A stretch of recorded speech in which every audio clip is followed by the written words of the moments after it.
to East Hampton Town Board. We are live.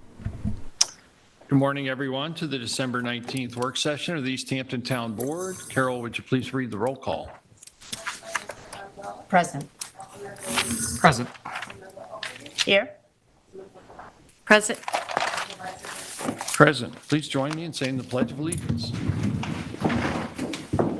I pledge allegiance To the flag of the United States of America and to the republic for which it stands, one nation, under God, indivisible, with liberty and justice for all.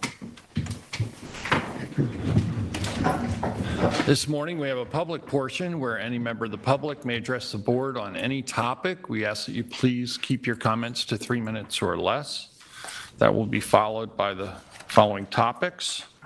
Jeannie Carrozza, our purchasing director, will be presenting bids. We'll have a discussion of the Monroe analysis with outside counsel, discussion of the Benson Reserve project with Rusty Schmidt, the county changes to North Main 3 Mile Harbor intersection. We have Ray DiBiase with Tobias with us and Jeremy Samuelson.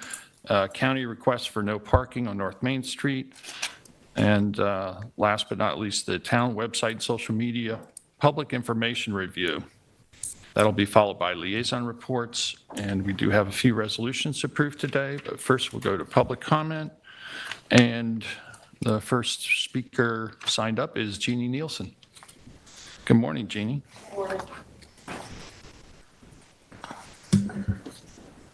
I know the Benson Reserve is on today's agenda, and I don't know anything about what the discussion is going to be, so this is going to preempt that. I just want to remind the board of prior and previous presented testimony of myself, Laura Michaels, Kevin McAllister, Victoria Bustamante, and their opposition to the plan as proposed. And I want to also remind you that by approving this intrusion on the Benson Reservation, this board will be bequeathing the incoming board with a lawsuit that could be and should be avoided, since this board should respect the clear and explicit rule of law regarding the property and not to follow the urging of others to break the law. Now, also, after the storm we just had on Sunday night, which was, I call it a mega storm, we can see what happened downtown, Montauk. The geobags are gone. They're in the ocean mostly. The water was up to the motels. Some of the decks are off. So the buildings are now in jeopardy. While just west of that, the Benson Reserve, pristine. No damage. It's in good shape. It held up to this storm, and it can do it again and again and again and again without invasive human interference, such as is proposed. And I would like to just ask the board to, in lieu of putting this plan forward full force, just to form a committee to put together a well-thought-out plan, a management plan that is inclusive of the public, and that has less invasive ways to get the view corridors, which is the real end result of the CCOM plan that's before you right now. So that's what I would ask for a committee to be formed. Hold back on this. Let's review it on a more local level with more local experts in the field, like Greg Donahue, like Jane Lappin, like Victoria Bustamante, and others that have put letters into the public record on this and would be wanting to be on a committee. So that's what I would ask you today before I know anything about what you're discussing with Rusty Schmidt today. Thanks. Thank you, Jeannie. Next signed up is Jeff Bragman.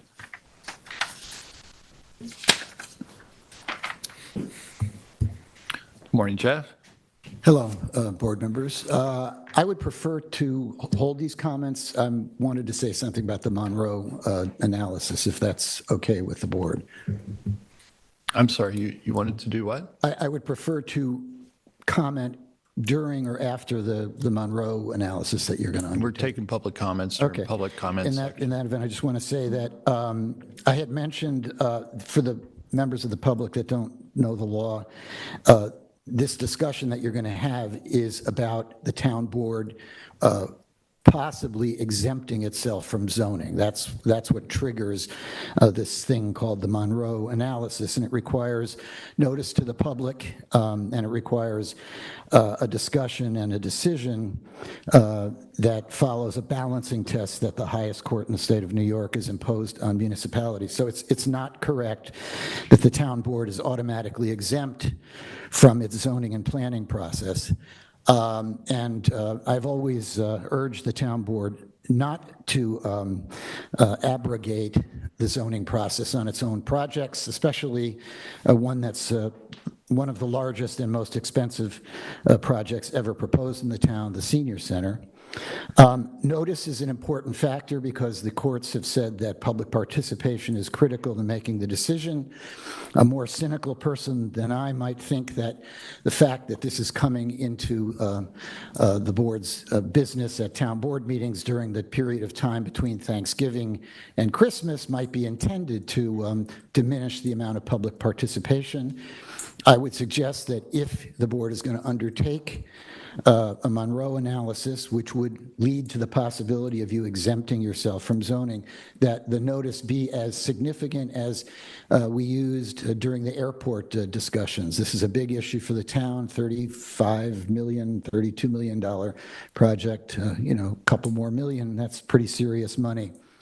Other reasons exist to not exempt yourself.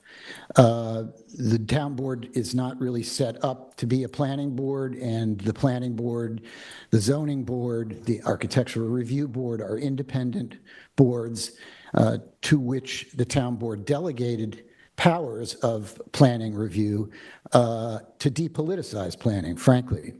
And there's been a lot of talk about starting this project as soon as January, which to me suggests that there is a great deal of institutional, let's call it pressure. The courts have called it institutional bias in favor of the project, which has no place in a thorough planning review, which this project should get. And finally, there are some issues in this case that I think require the involvement of your independent boards. The property isn't even subdivided yet, and the power of subdivision is not yours. It doesn't belong to the town board. It's a planning board. It's within the planning board's jurisdiction. In the town of East Hampton, you can't clear on a project like this, which the town has discussed, without getting a building permit. You can't get a building permit without doing the state environmental review and the other reviews. And finally, I think as a matter of public policy, the town should not place itself in a different position in which it's essentially saying to citizens, well, if you came in with a project for $35 million and a 22,000 square foot building, you'd have to go through a lengthy secret process, you'd have to visit the boards, they'd make their independent decisions, and good luck to you. So I don't think it should be treated any differently. I appreciate the time. Thank you. Thank you, Mr. Bragman. Anyone else in the room wish to address the board at this time? Yes, sir.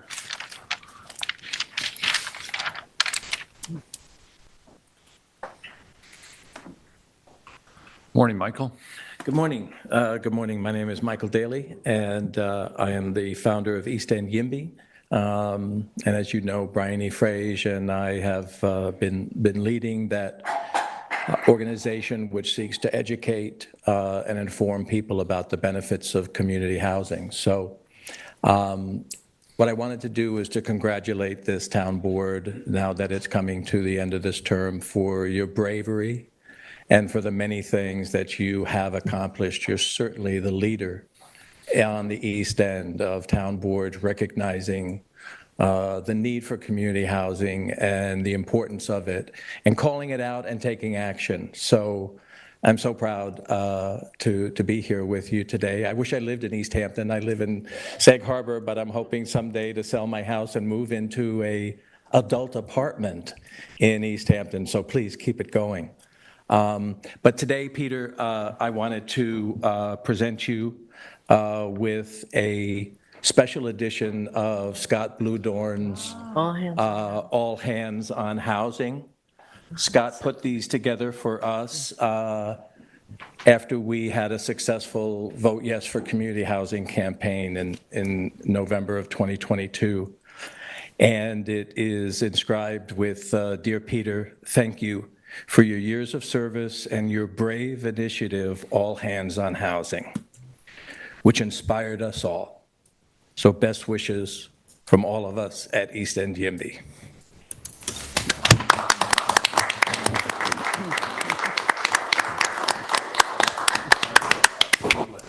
Thank you, Michael.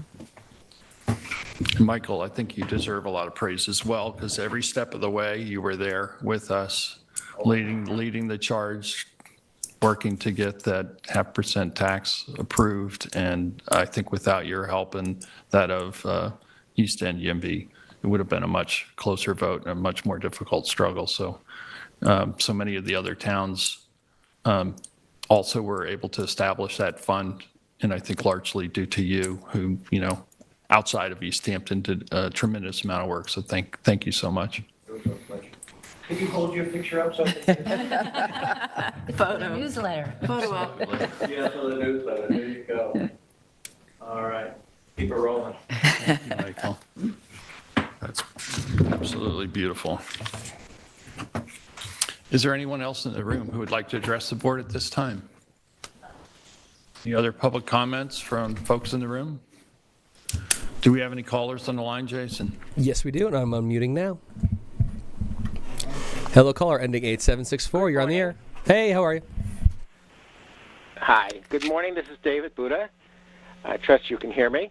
I just wanted to make a brief inquiry concerning one of the resolutions on today's agenda, and that's on Council Member Overby's agenda to add a community relations specialist position to the CSEA schedule and to make it retroactive to December the 14th. I'm perplexed because I've looked at the 2024 adopted budget and I don't see any position prepared or budgeted for a community relations specialist. I've reviewed the county civil service description of the position, and frankly, I'm not sure what you have in mind so as to create that position in the civil service list as a grade 30 grade 30 position. And I do see the only relationship to or mention of the words community relations in our budget as adopted is for a part-time assistant, community relations assistant, having to do with recreation services, which I don't think this has anything to do with. So I really would appreciate it if someone could explain in advance of you adopting the resolution what you're proposing, why it's retroactive, why it's needed, how much it's going to cost, and just generally, what are you doing? I'd appreciate your explanation. Thank you. Sure, happy to explain it, David. We have a senior member of the housing department who's retiring. Actually, they retired on December 11th. And so this position is had been reclassified through civil service and is being offered as the position that you see in the resolution. Okay, so I'm sorry. You're reclassifying a position for someone who has retired, for someone else to take over in a different capacity? Yeah, the department's being somewhat reorganized from what it was prior to the adoption of the Community Housing Fund. And as that senior member's retired, there's been some shifting around of roles within the department in order to address that change that we've seen. So is this a replacement for an existing position, or is this a new position? This is a new position. Okay, what does the retirement of an existing person have to do with the creation of a new position retroactively? I think I just explained it, David, but to the extent you All right, understand it. I'll have to go to the tape and see if I could digest that. Thank you very much. Okay, thank you. Do we have any other callers on the line? We have no other callers. Is there anyone else in the audience who would wish to address the board during public comment at this time? Okay, we will move on then. First topic is Jeannie Carroza has some bids to present. Good morning. Good morning. Good morning. Morning. Last meeting of 2023 for me. Yay. Anyway, the first is acceptance of bid for the South Lake Drive Beach Access Stormwater Abatement. Scenic Civil Construction Company is the apparent low bidder in the amount of $965,000, 0 cents. We're rejecting the purchase and installation of motors on the Marine Patrol vessels, and that will be a new notice because they changed some of the technical specifications. Also, the reproposal of the audit services for the Community Preservation and Community Housing Fund. And also, we're doing bids for frozen food, groceries, and dairy products for human services. And on the note of housing, we are noticing for the 28th, the Cantwell Court Road and Drainage Project. And finally, a notice for the living shorelines in Montauk Wildlife and Resilience Improvements. That will be an RFP for those services. And that's it. Any questions for No. Jeannie? Thank you, Jeannie, may I just make a comment quickly? The Energy and Sustainability Committee met last night, and they were so thrilled and by your presentation on green purchasing, and just wanted to make a note of how important that was for sustainability, and it actually wasn't even on their radar. Okay. So on behalf of them, I'm also thanking you for bringing that forward. Oh, you're welcome. I'm just finishing up the new purchasing policy today for the organizational meeting, so that will be on there. So, all right. Thank you, Jean. Thank you. Thank you, Jeannie. So our next topic for today is new senior center Monroe analysis, and we have John Armentano, Esquire, and Philip Bolter, Esquire, from Farrell Fritz here. Good morning, John.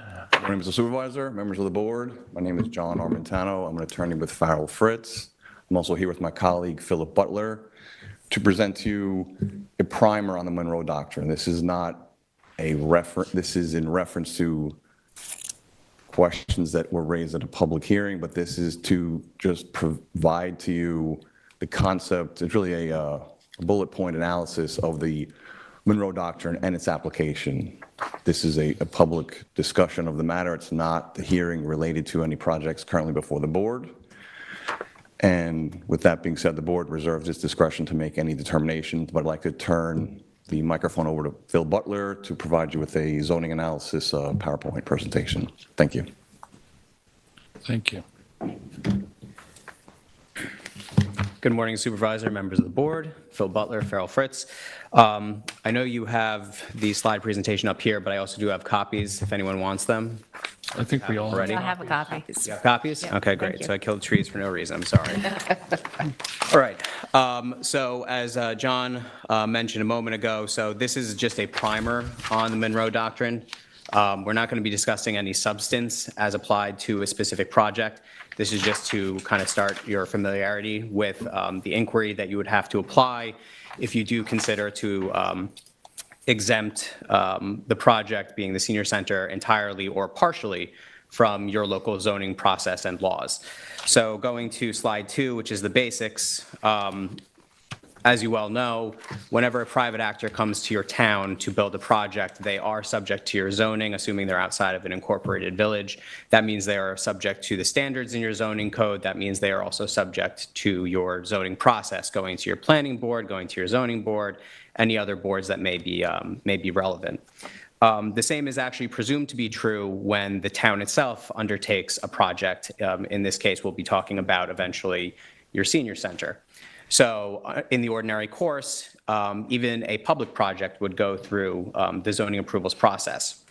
However, there is this thing called the Monroe Doctrine, which came out basically prior to the 80s, but 1988 is the seminal case that we now deal with today, which is the Monroe case, which set forth the analysis that is now applied when a municipality decides whether or not to exempt a public project from its own zoning.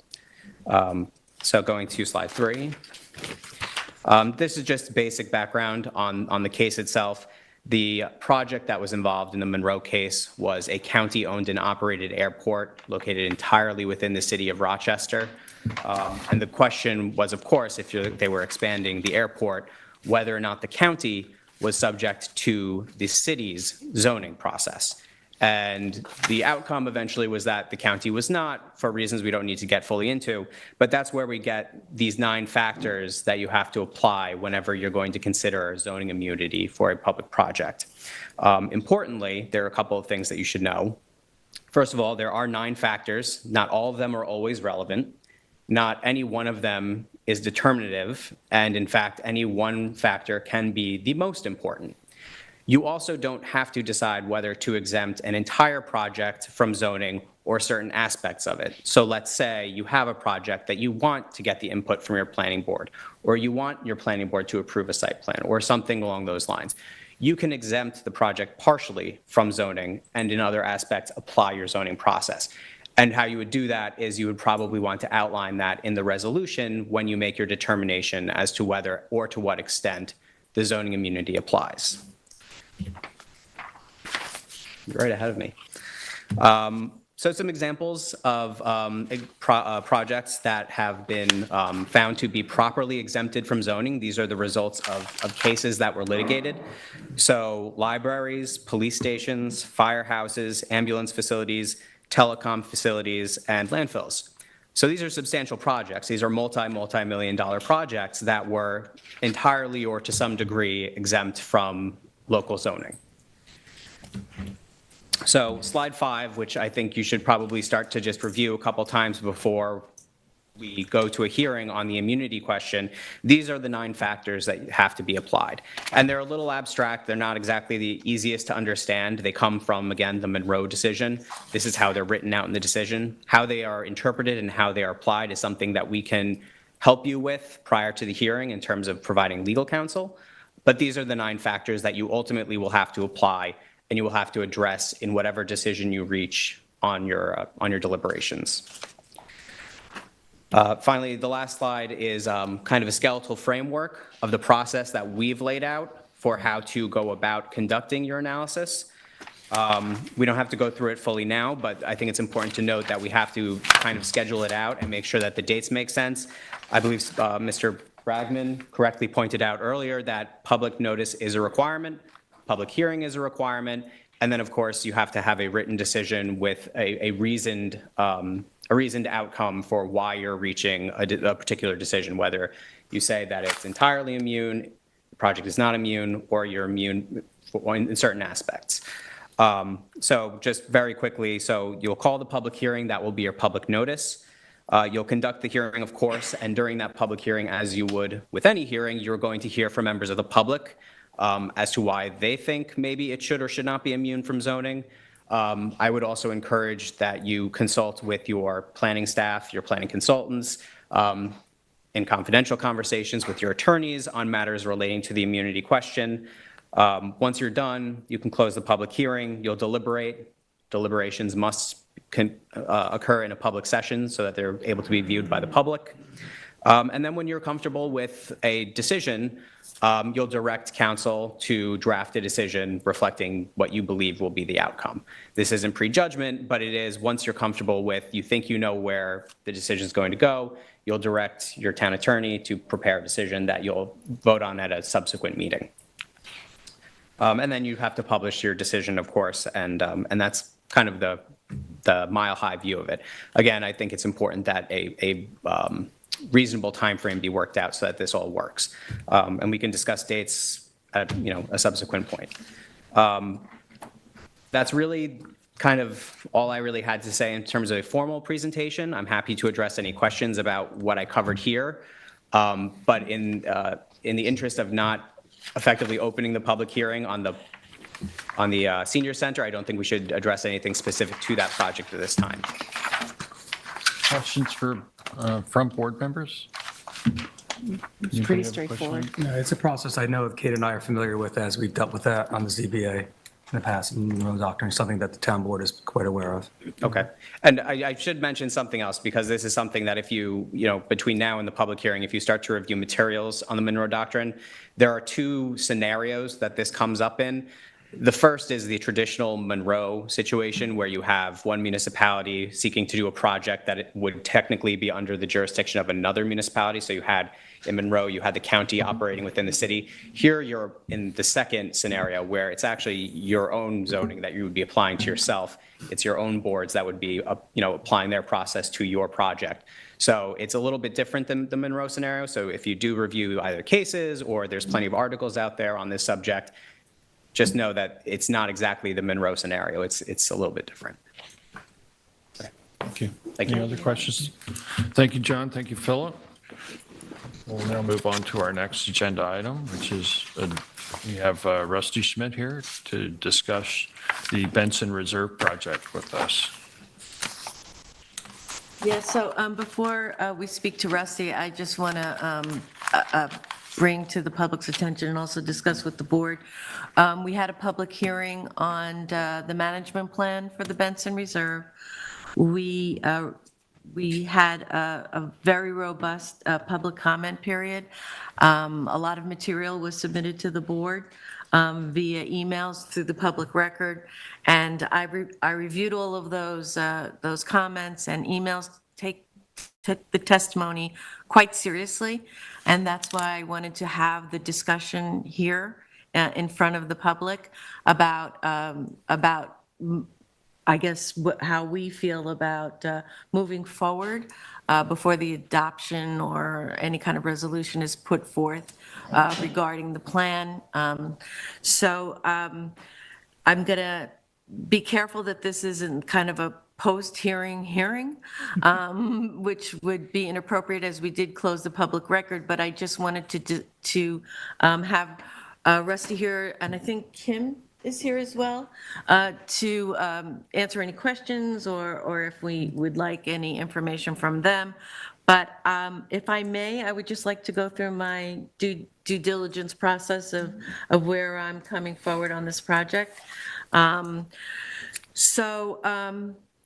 Again, as folks who know me, I am very skeptical of any kind of man-made intervention success on coastal projects, and look at them with a very, very intense as I can, with my background, not being a coastal scientist, at these projects.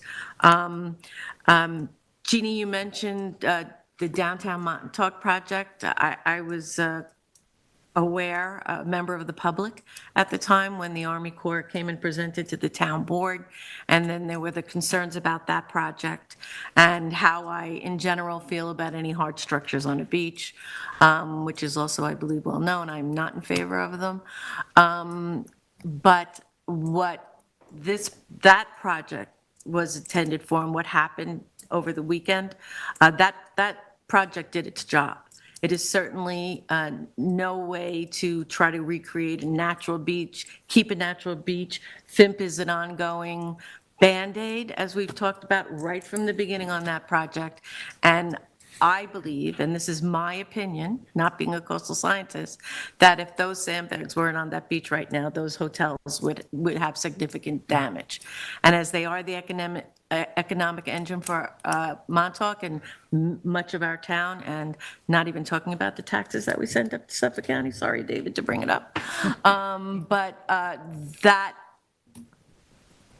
project, as a Band-Aid, did its job.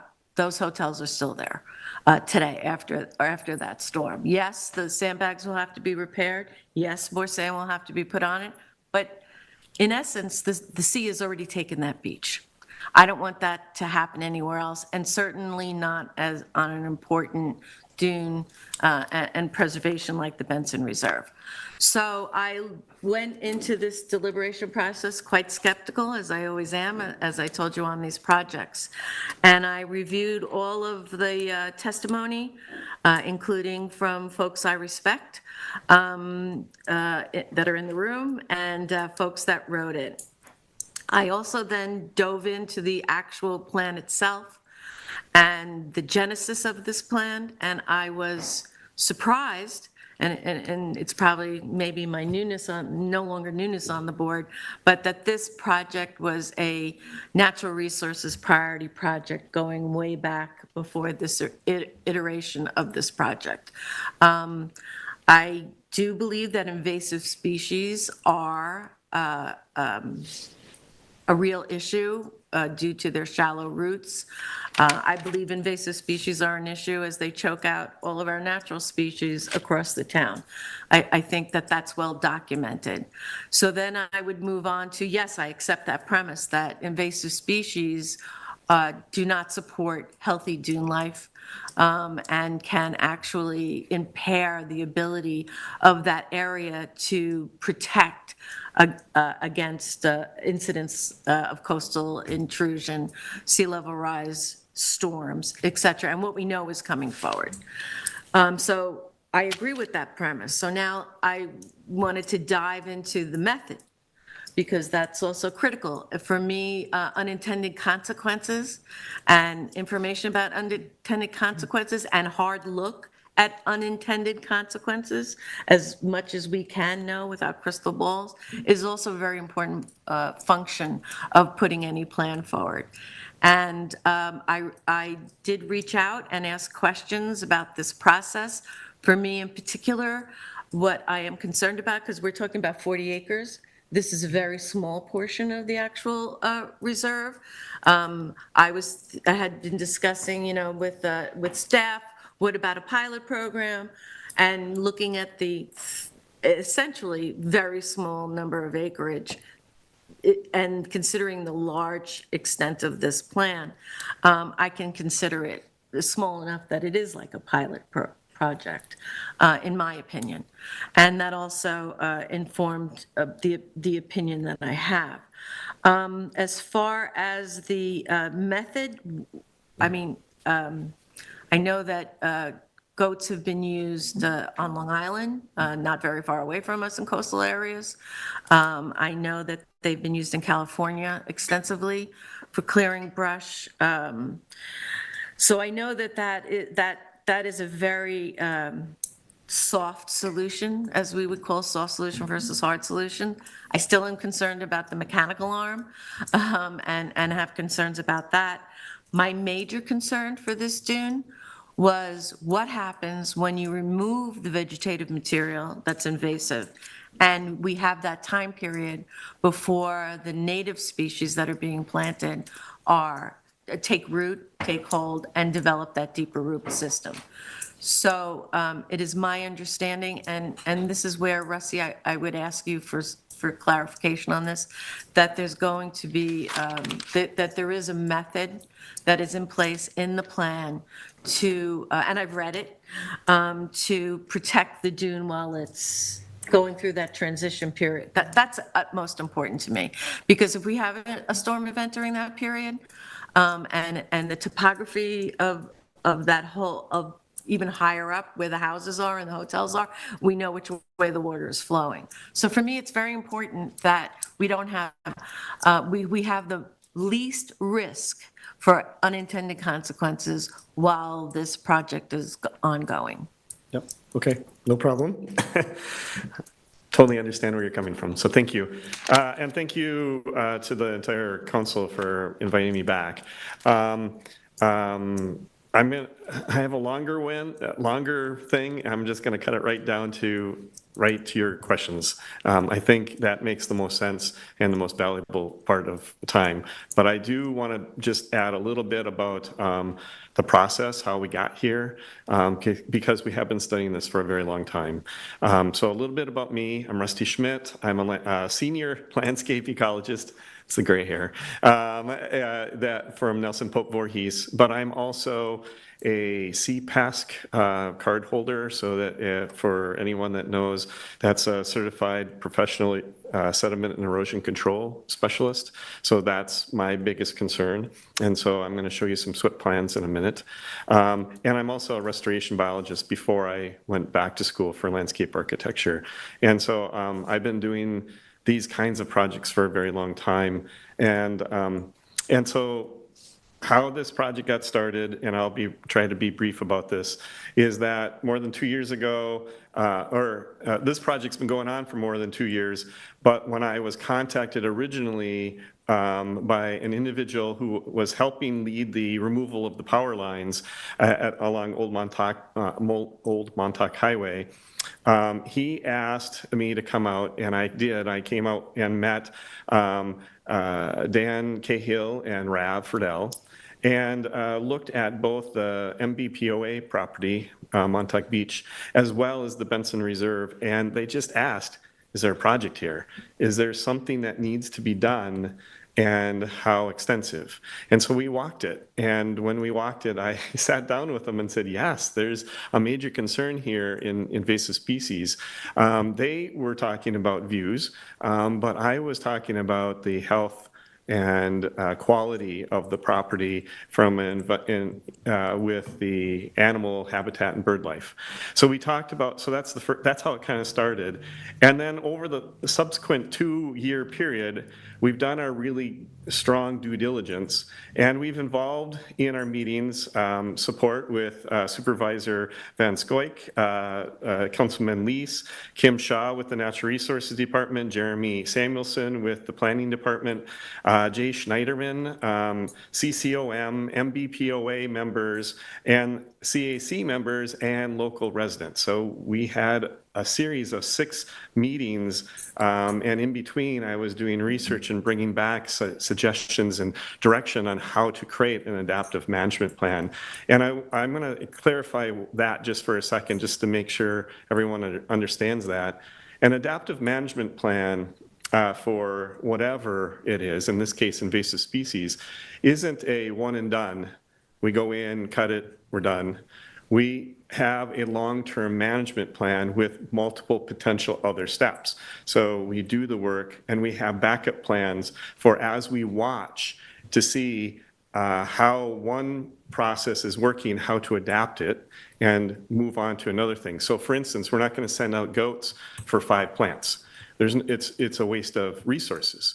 And so once the goats are done, we evaluate and see how can we carefully hand remove the rest.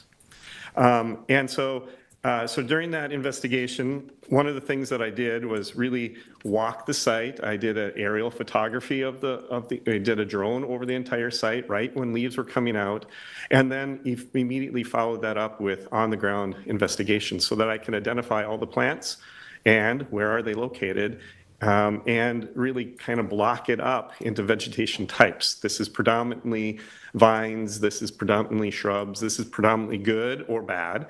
And then we took those, and we did it for both properties. And then we overlaid that on the slope. So we first looked at vegetation, we looked at stormwater concerns, soil structure, wildlife observations, and then that precise plant identification, overlaid it with the soils, slopes, to see where it's 0 to 5% or 5 to 20, 20 to 30, 30 plus, and really broke that entire area into 154 management units. So each management unit is small and precise to that area to understand what kind of vegetation is on it and what kind of slope it's on. And that dictates the risk or effectiveness that we're trying to do with management. And with that, we really understood that we really needed to stay on the top third of the site for a number of reasons, and I'll get to that in 1 second. But then I also then brought in input. So I reached out to Bill Jacobs with the Long Island Invasive Species Management Area. There's 8 prisms across New York. the LISMA is the acronym, is the one for Long Island, New York City, Staten Island, and Shelter Island. And they manage looking for invasive species across this area. And Bill Jacobs is the expert in invasive species management. So I brought him to the site and said, this is our idea. What do you think? And is this doable? And how far of an extent? And so I took his information and advice. I also reached out to Dr. Andy Senesac, who was part of the CCE invasive species expert, and talked to him through the process. Polly Wigand with Central Pine Barrens, Jim Grimes and Vicky Bustamante. I walked the site with Vicky as well and came up with thoughts of what should or shouldn't go. And she gave me some ideas and direction as well. And this was all before we wrote anything. This was all during the research process. And then I also reached out to 8 different invasive species managers across New York that are currently using goats and got a better understanding of how they work, what do they do, and to what extent. And so when I pulled all that together, it really we really then developed this management plan. So I'm going to jump ahead now and give you a few things. What I wanted to, there we go, 1, 2, 3. I had to replace a paper, so they're kind of mixed up here.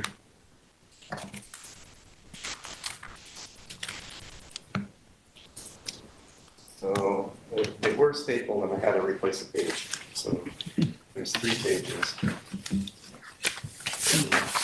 3, 4, 1 more.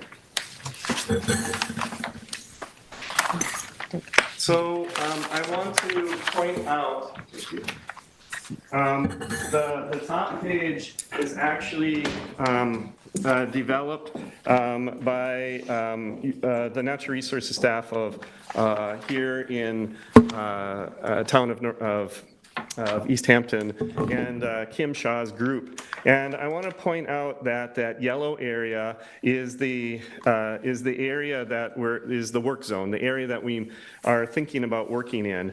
And that black line is the CHA line, which is the coastal erosion hazard area line. And you can see that everything's behind that. And the red line at the bottom is the top of the dune, which is the New York State's New York State's wetland line, and so we're staying well beyond the wetland line for the state of New York. So we're not dealing with a New York State DEC permit because of that. On that second page, and you'll see that the line is quite thick, the black line, and we're zooming in a little bit. That black line is quite thick, and that's unfortunately just the way it was drawn by the state of New York. And so I got in a little bit more tight, and you can see that the yellow zones are the quote-unquote mechanical zones, and it's really hand and mechanical. It was just a shorthand. Mechanical is a shorthand for that. And the white areas are the goat areas. And you can, again, see that everything's behind that CHA line. And then the last page, which is really getting to your concerns, Councilwoman Kate, sorry, is that we are now in the process of trying to create construction documents. And in that construction documents, in the management plan, it really talks about how we're going to address SWIP concerns and have the best management practices for erosion control, and that we would use things like silt fence, compost socks, erosion control blankets, and the like. It doesn't show a design or a plan, and that's not what the management plan's about, and that's what you are all considering approving or not. But I went ahead and started working on a SWIP plan. And so this is just one area.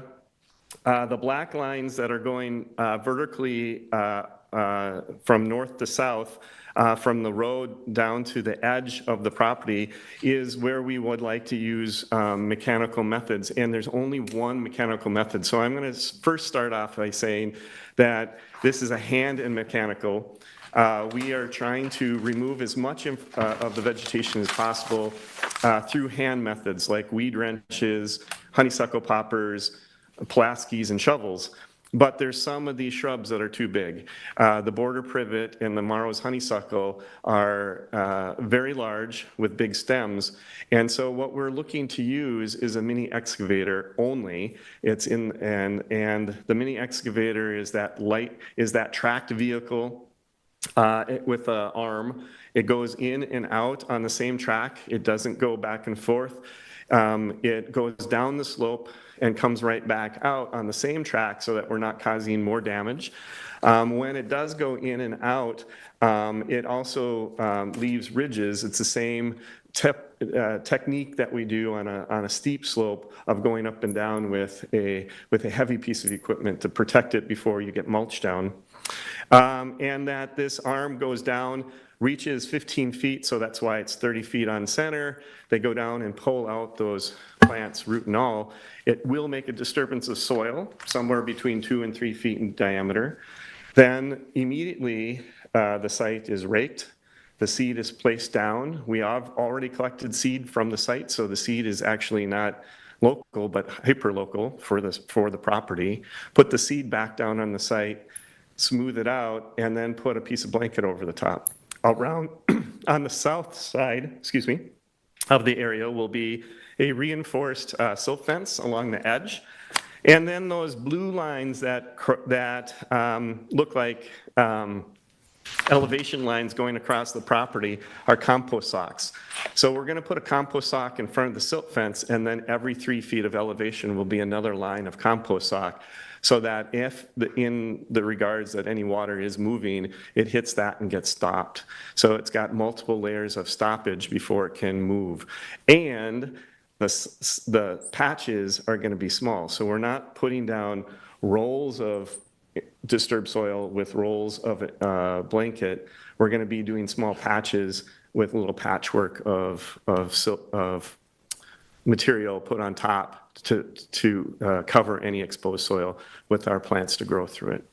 So that's kind of the overall idea of how to do it individually. So what I wanted to put out there is our biggest concern from the very beginning has always been erosion.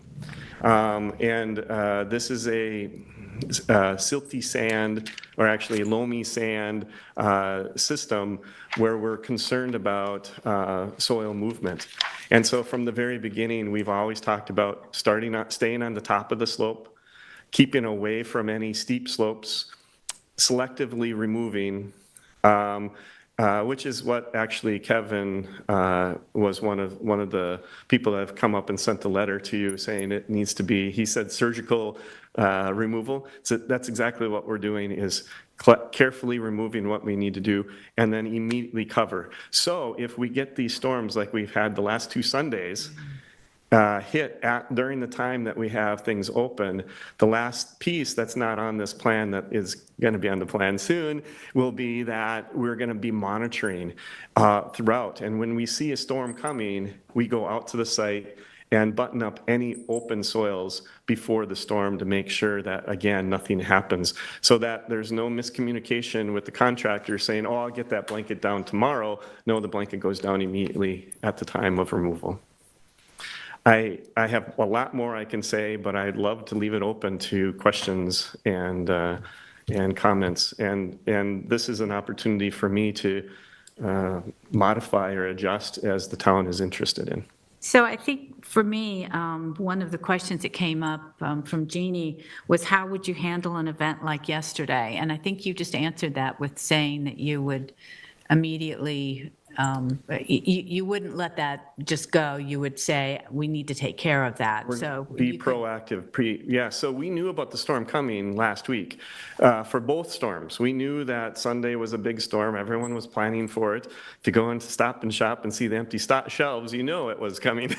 So we were really planning on going, so for all of my projects that are currently open, that's the first thing that we do is the week prior is we get out there and make sure everything's completely buttoned up before any storm occurs. And what does that really mean? It's going to be buttoned up. That means that we make sure all the silt fence is in place and in the ground secure, so that the silt fence itself, if you just put in silt fence and don't bury it, Yeah. it doesn't do any good. Right. It's got to be buried up to the line. There's a line that marks on it. So we make sure that the silt fence is in place.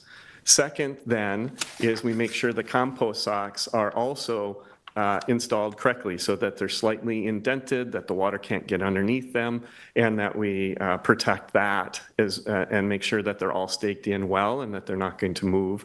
And then the last thing is any open soils from any work, whether it's the machine or humans digging, or we pull a stump out, we're going to then smooth and put down the seed and put a blanket over the top with the correct standard of you bury the top edge, you bury the side edges, and you put in staples on a specific pattern that's really heavy duty so that it doesn't move with the wind. And that prevents a washout as well? Washes out, so the water goes over the top, doesn't hit the soil, and it's buried well enough that the wind can't pick it up and move it. Okay, so the seeds would be, Protected. yeah, protected. And then because we don't want the seeds to wash away and have to reseed. Right. And the other piece to this is that once it starts to grow, and choosing seeds that take off quickly, not just the plants that are on the site, but we'll have to supplement a little bit with some seeds that are annuals that fill in the gaps and turns green within weeks. That protects the soil long term. So I think also the length of the project, the time frame that people would be looking at from maybe starting hand digging or mechanicals, however you want to describe it, which I understand could be kind of shocking. It will. To folks, because yeah. they're seeing a lot of things above ground, and for me, what's important is what's below ground. Right. And so I think the difference in seeing some of this green that is going to go away, the height is going to go away, is they need to be prepared for that. Correct. Absolutely. And so the length of the project time, again, is from, let's say, seeding, and you're going to be a little shocked because you're taking some things that are high out of there. When are they going to see results again? So the ground should be green and covered within weeks. Okay. So 2 to 3 weeks maximum, it will be flush green. However, the big stuff that's coming down will come down really quickly. Yeah. It would only take a week or two to get it all cut down. Right. One of the points that we have out there is one of the invasive species is the Japanese black pine, which a DEC put out. And so we have on the site. And so on those, or the border privet, where I'm not worried about it suckering back up and creating new plants, we're just going to cut and leave the stump in place, and that will hold the soil as well. So back to, we're going to tag the trees that need to be removed, or shrubs, no trees. Tag the shrubs that need to be removed. Make sure that only selected things are being replaced. And I'm going to say that probably half of the site will still be green and vegetated, with the natives that are hiding in there. Yeah. And then the areas that have been disturbed, we're going to smooth out and get green on there as fast as possible. Then the maintenance starts. We will be monitoring and maintaining it for 10 years. The first year will be monthly visits to find anything we missed, something that's re-sprouted, that's only this tall, and now you can pull it out with your fingers, and monitor that. And we'll be out there monthly through the first year and maybe the second year, and eventually it'd be bi-monthly, and eventually, hopefully, we get out there just 2 or 3 times a year of monitoring and doing any maintenance of things that try to reestablish. So I don't know how to ask this question except to ask it. Yeah. How do the goats know which is invasive and which isn't? That's a very good question. Oh. We get that all the time. They don't know. They eat everything. However, their preferred food and what they eat more often than not, are vines and shrubs. They prefer vines and shrubs, and almost all the vines and shrubs that are out on the areas are invasive. They don't really eat grasses. They don't, it's not a preferred food source. So by talking to all those other experts and other properties, they have shown that there's been a flourish of grasses after the goats have gone over. In fact, they've seen grass species that have come back on their properties that they didn't even know potentially were on the property. And the other thing that when they've done is when they've done the research is that the grasses have quadrupled in number and abundance, where the invasives have been knocked down to very little. And that includes things that are native vines that are also there that we don't like poison ivy and greenbrier. So they're going to eat the poison ivy, the greenbrier, but also, more importantly, the multiflora rose, the Japanese honeysuckle, and the oriental bittersweet. And they'll eat it to the ground. They are going to kill a lot of it, but they won't kill all of it. They're going to be there a year. We let the goats go back. We take up the fence, and now it goes into that adaptive management, that second phase. We go and monitor, and then as the plants are starting to recover and they're this tall, we can pull them out of the ground. So it's back to human sources, but it's something that they can actually walk through without cutting up themselves and getting poison ivy. So my last comment would be just to inform the public that these things are going to be shorter, but they're also going to be holding the plants. Right. Are going to be not as tall. Right. And big, but they're going to be underground. Right. What you need to hold that dune in place. So all that information we are trying to put into a educational signage. Okay. So that we have passive, because it's not just the residents, it's a whole bunch of visitors that come to this area as well. And this is an opportunity to teach them as well of what's going on with the deep root structure, how it's holding better, how this is better for the environment for bugs and birds, but also for erosion and coastal resiliency in the long term. So that's part of the plan, is that education is part of the system. And the goats will attract visitors. I'll come see them. Yeah, right, exactly. I personally think the town should have yellow safety vests on them with the town of East Hampton, and that says this is who we are, and we're fighting a good fight for you. We're eating for you. So, and there will be human-goat interactions. The people are going to put their hands through and pet the goats, and the goats are from a company that are friendly, that they're not going to be an issue, and retired. So I just want to ask about, again, methodology. And so the goats prefer something, but they also will eat everything. So will the goats be monitored to see what they are doing in a particular area? Yes, absolutely. So we have CCOM folks will be coming out, because we have to go out there daily to bring water to them. So we have to bring fresh water to them every day. And so we're going to see them every day. And we have folks with CCOM, they're going to bring out water. They're going to check on the goats. The goat company will be coming also frequently to check on the health of the goats and make sure they're doing fine.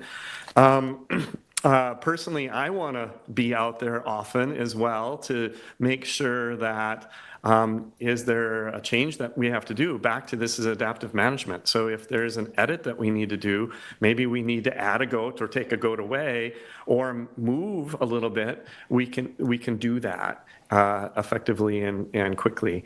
And you're right, they're indiscriminate eaters. However, if you've ever seen a goat pasture, you'll see that there's grass on the ground everywhere. They've eaten everything else, but it's still green. Where a sheep pasture or a cow pasture, they eat the plants all the way through, and it turns into a muddy mess. And so that's why you have to move sheep and goats more frequently, where the goats can stay on one pasture. I think you meant sheep and cows, right? You meant sheep and cows need to be moved. Yeah, they would have, right, and we're not suggesting sheep or cows, I'm not saying that, but I just want to point out that Understood. they graze differently, and they also eat just about everything. So how many goats? 2 to 3 per acre. So we have a little over, almost 6 acres, so probably 12 to 15 goats. And how long will they be there? One season. So as soon as everything greens up in April, if we're allowed, and be left and take them off around October, when everything starts to brown up. I have to figure out how to ask this question. Can I ask a couple questions? Yes, Thanks, absolutely. Rusty. So how long will it take for the roots to establish? And can they establish without temporary irrigation? Yes, that's a very good question. And the And answer- I just want to say that I too did, like we all did, our due diligence, read all of the Yeah. emails that came in. And some of these questions came from concerns that folks had raised. Absolutely, no problem. So and it's actually a very good question. For our native plants that we're talking about with the deep roots, they only grow 6 inches to a foot tall in the first year. However, they're putting down roots, and that's why it doesn't look as robust that first year. And so they're putting down roots that go 6-8 feet. And usually within a month, they already have roots that are 1.5 to 2 feet and deeper than the invasive species that are being removed. So it actually pretty quickly, they already have better establishment of the ground and protecting the site, even though they're not showing a lot on top. Then, after they have their roots fully established, then they start to take off. So that's why, in reality, most people think that it takes 3 to 5 years before a meadow looks good. You're right. From above, it's 3 to 5 years before a meadow looks good. However, what's going on underneath the soil is a totally different aspect. And they're a warm season grass, so they're putting up things into that root structure. That's why we need to supplement a few plants to add a little robustness at the above ground so it looks a little better and protects the soil a little faster, because we need to have some cool season plants in there as well to establish. There'll be annuals or biennials that die out quickly. So things like partridge pea or black-eyed Susans, the native black-eyed Susans, they're robust, they look beautiful. The site will be all yellow for one season, and half yellow the second season, and no yellow the third season. And so they die out. And so then we have these other plants that are supposed to be there, excuse me, that will take over. Excuse me.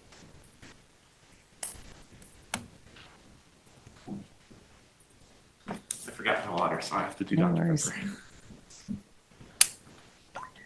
So some of the, things that came up in the public hearing and in the emails that we were sent is they talked about, as Kate mentioned, unintended consequences, that it's going to destabilize the dune, will be more disturbing, and that there's a seam for stormwater. And the concern, I guess, that there could be runoff or a storm like we had this yesterday. And, what is that going to do to the plants if there's rivers of water running down the dune from the Montauk Highway? Okay, I'm going to go back 1 second too. We do not have, because the plants are native and they're used to what we're doing and we're planting in the rainy season, we do not have to supplement water. Okay. However, we will watch, and if we have a drought summer, we may need to send out the construction crew to spray water over the top with a truck.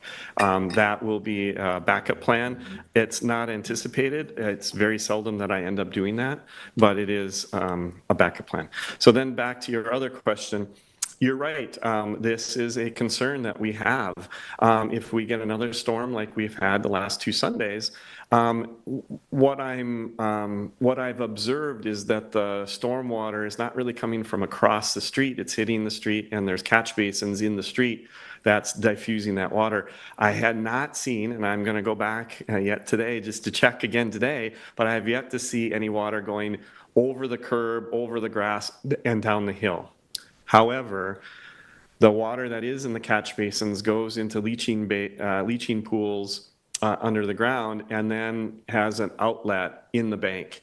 And so most of the time that outlet is halfway down the bank beyond our project, and there is erosion rills down that hill that are currently there that are sometimes as deep as me and twice my arm length that are currently in space.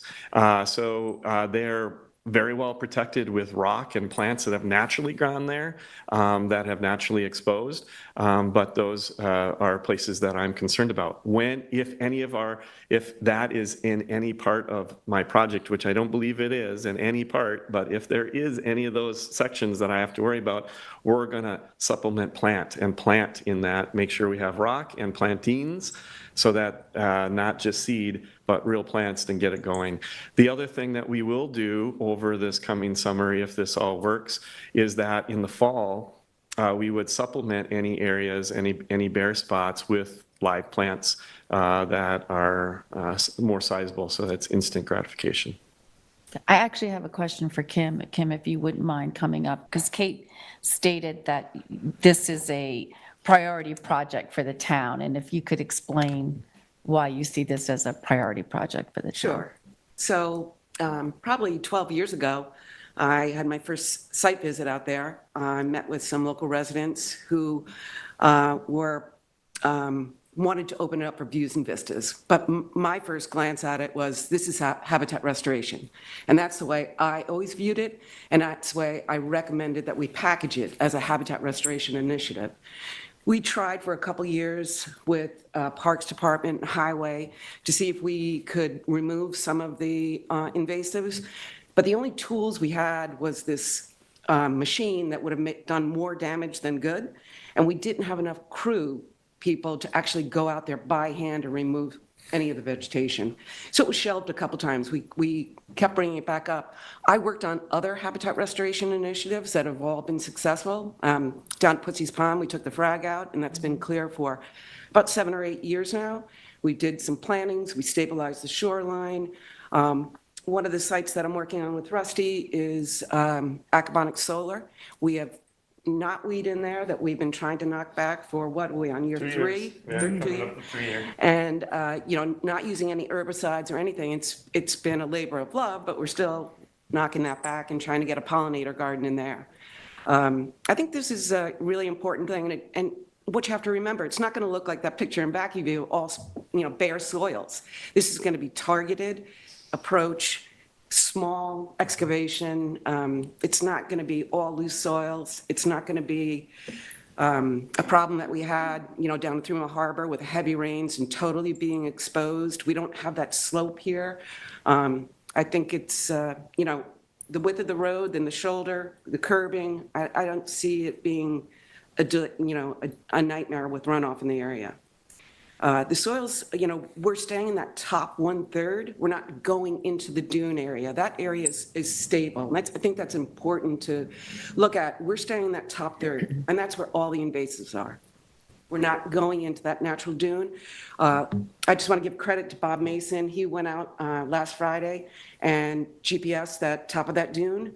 The DEC, when we made application to them, said, all right, well, we know the 10-foot elevation is not going to be affecting it. We are way beyond the 10-foot elevation, but they said, show us the primary dune anyway. So Bob marked that out, and then Mark Abramson and Bob put together the new plan that you see before you, clearly out of the coastal erosion hazard area, well beyond the limits. They don't have a setback from primary dune. It's from mean high water or above the 10-foot contour. So I think this map was really designed for the DEC to get a letter of non-jurisdiction from them. Thank you, that was Thank you, helpful. Any other comments from board members? I would just like to say that, a great deal of work and study has gone into this management plan by a number of people, and so many various sources have been tapped. And, I know that there are concerns that have been raised, and, I think they're legitimate concerns, especially given the beloved nature of this area, this town reserve. I am confident that the management plan, being adaptive in nature, will really address and accentuate the positive attributes of the plan, and that any of the potential negatives will be able to be mitigated in real time as they unfold. There may be some unintended consequences, but I think that the whole methodology and approach to doing this project will make apparent what they are immediately, and that we have backup plans to address those. And it's not going to be this massive, like, clear cutting and bare soil type of work. I do think it's really important that we address invasive species. We see them mostly along our roadways. You look along 114 and the invasive vines that have taken over the woodlands there, they do displace our natural species. And, I think it's really critical for us to try and protect those native and natural species here in East Hampton and make sure that they continue and aren't displaced. So, I think, again, I understand the concerns by some in the community, and I appreciate the input that they've had and the issues that they brought up, and given everybody the ability to discuss them point by point, because I do think this is something that belongs to everyone in town, this reserve, and it will be really important that this project be well run and well observed, and I think overall benefits far outweigh any of those concerns. So that's really all I have to say in that conversation. Are there any other questions for Rusty? Any other comments? No. Thank you, Rusty. Yeah, thank you. We'll now move on to the next topic of discussion, which is the county changes to North Main Street, 3 Mile Harbor intersection. And we have Greg Bias and Jeremy Samuelson here with us today to discuss that. As board members and members of the public may also be aware, 3 Mile Harbor repaving is coming to County Road 40, which is known locally as 3 Mile Harbor Road. The intersection with Springs Fireplace Road is one of the busiest intersections and one of the areas that has the highest daily vehicle traffic of any area within the town. So I'm happy to have this discussion. We will need to be making some decisions about this in fairly short order so that those changes can be incorporated into the upcoming county plan. Jeremy's going to run us through that, but before we get started, I understand that Ray DeBias, who's been a traffic engineer with the town for many years, is an outside consultant. That Ray, you're going to be retiring after, nearly 30 years, and I'll be going out with you, but I just wanted to take a moment and thank you for all your service to the town over the years. It's been very, very helpful on any number of projects that we've had. I'm trying to think of the first project that I think probably 24 years ago, I heard from you on a town project back when I was on the zoning board. So in any case, welcome today. I appreciate the congratulations, and actually, I guess the work in East Hampton is going back to the town transportation plan in late 90s. So it's been a good run, and I also wanted to congratulate you and Sylvia and wish you luck in your future endeavors. And congratulations also to you, Kathy, as you move over a couple seats to the right. But I'll give it back to Peter.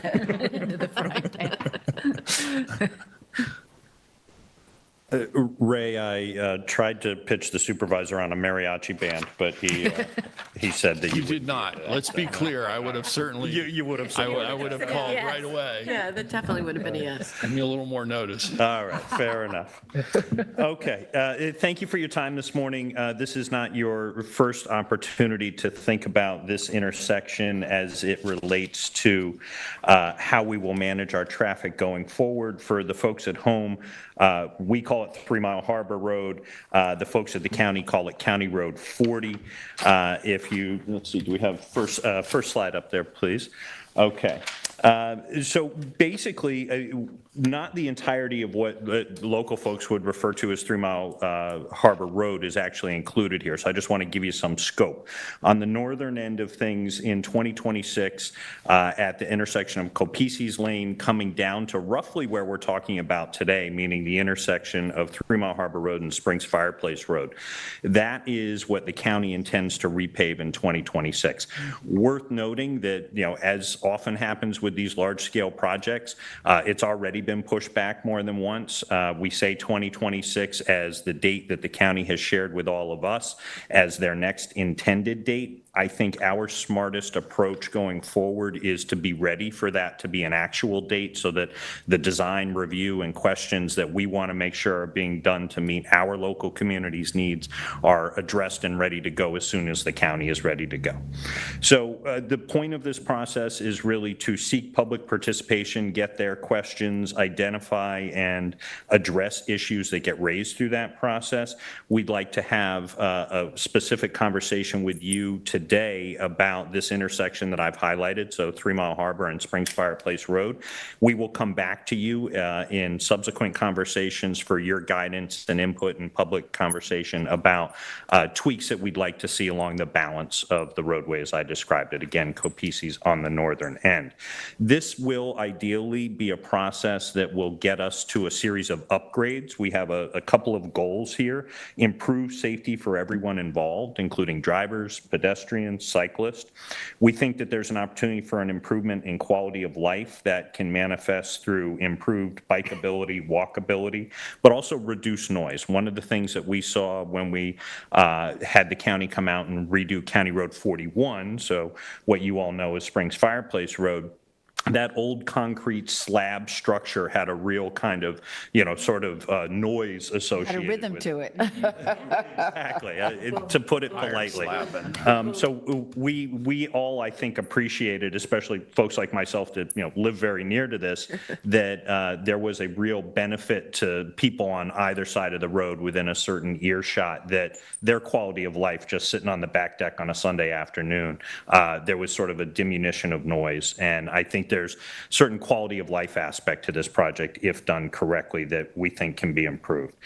There's also an opportunity here for improved stormwater management and hopefully, therefore, water quality. So I had a chance to speak briefly with Kim Shaw, my colleague in Natural Resources this morning, and begin to start thinking about what are some of the areas along this full stretch where we would want to make sure stormwater is being handled appropriately and recharged and has a chance to actually be filtered before running into surface water. So this is a potential for a win-win opportunity here.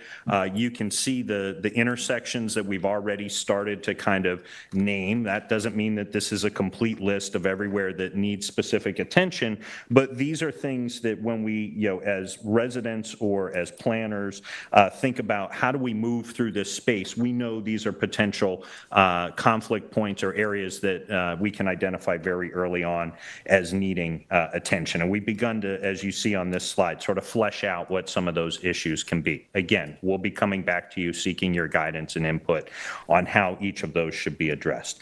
At the bottom, you see the highlighted portion, North Main Street. Again, this intersection that I'm talking about, we're here today to show you 4 options. As I said, you have seen this previously, not this specific design, and the reason for that is because, as Ray will walk us through, the old designs don't get us where we need to be in terms of being able to handle volume. As an additional piece of context here, we reached out to the police department and asked them to share with us information about accidents at this specific location. So you'll note at the bottom that it describes the area as from 148 North Main Street, that's basically the Empire gas station, to and through this intersection of 3 Mile Harbor and Springs Fireplace Road. So you can see reported accidents. Exactly, and I know That's just that small patch. And there's at least one person in this room who I wouldn't accuse them of fleeing the scene of an accident, but I have firsthand knowledge, did not choose to file a police report when they were involved with an accident. So to the councilman's point, there are additional accidents that don't necessarily reflect in this data. I think it's worthy to note that you have a tripling of the number of accidents in a 10-year period from 2013. Yeah, I think it's troubling, right? And I think any of us, so, I drive through this multiple times a day on an average day, just trying to get kids to school and whatnot. And we all know the workarounds, right? You either go to Jackson, or maybe if you start out far enough north, you just take Abraham's Path over to 3 Mile Harbor and come down that way. We have a broken intersection that is really a source of great, sort of backups and adds time. Chaos. I'm sorry? It's chaos. I know Perfect that's word. not an official term, but if you travel that every day, it's chaos. Exactly, and sadly, that's reflected in the accident data as well. So I'll do one more slide for you, and then I'll hand it over to Mr. Tobias.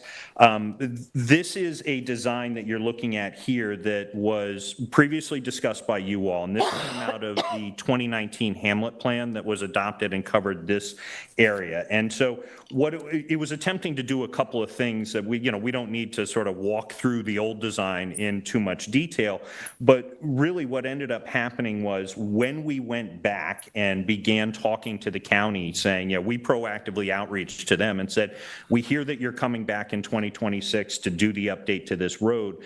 A, we want a seat at the table. B, we want to make sure that you've got good design. C, that you're reflecting the aspirations of the community in terms of all the quality of life and enhancements that we talked about before.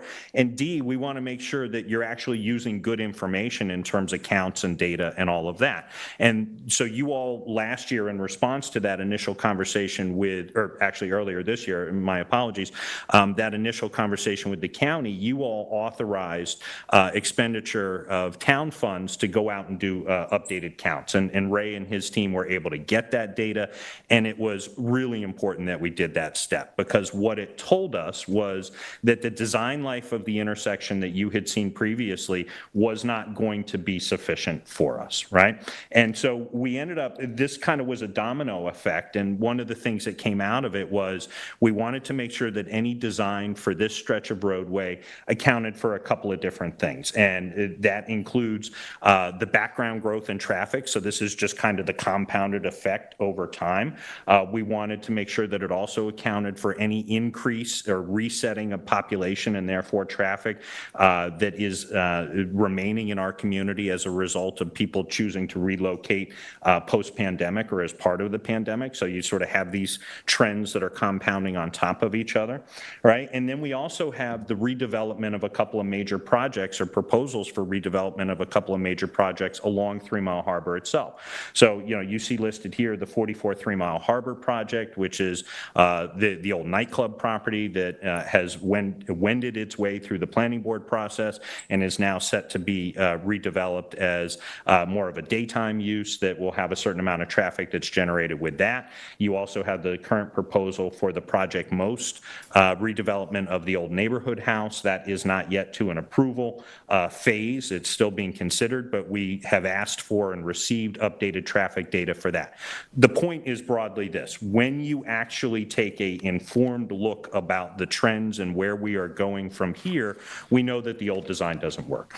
So the engineers were asked to go back to the table, and accounting for all of that, acknowledge that we already have a level of service on the roadway that's an F, similar to a school grading system. As you all know, you don't want to be in the F category, and if you are, you therefore need to update your design and your enhancements. So Can I just step in just 1 second? You just said that the old design didn't work. I don't think there was ever a design here.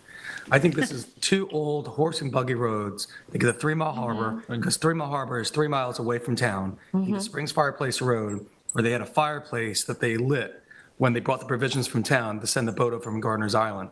This is colonial time design, if we even want to say that at best, right now. I think Jeremy was referring to the design we looked at. From the Hamlet Oh, study. excuse me.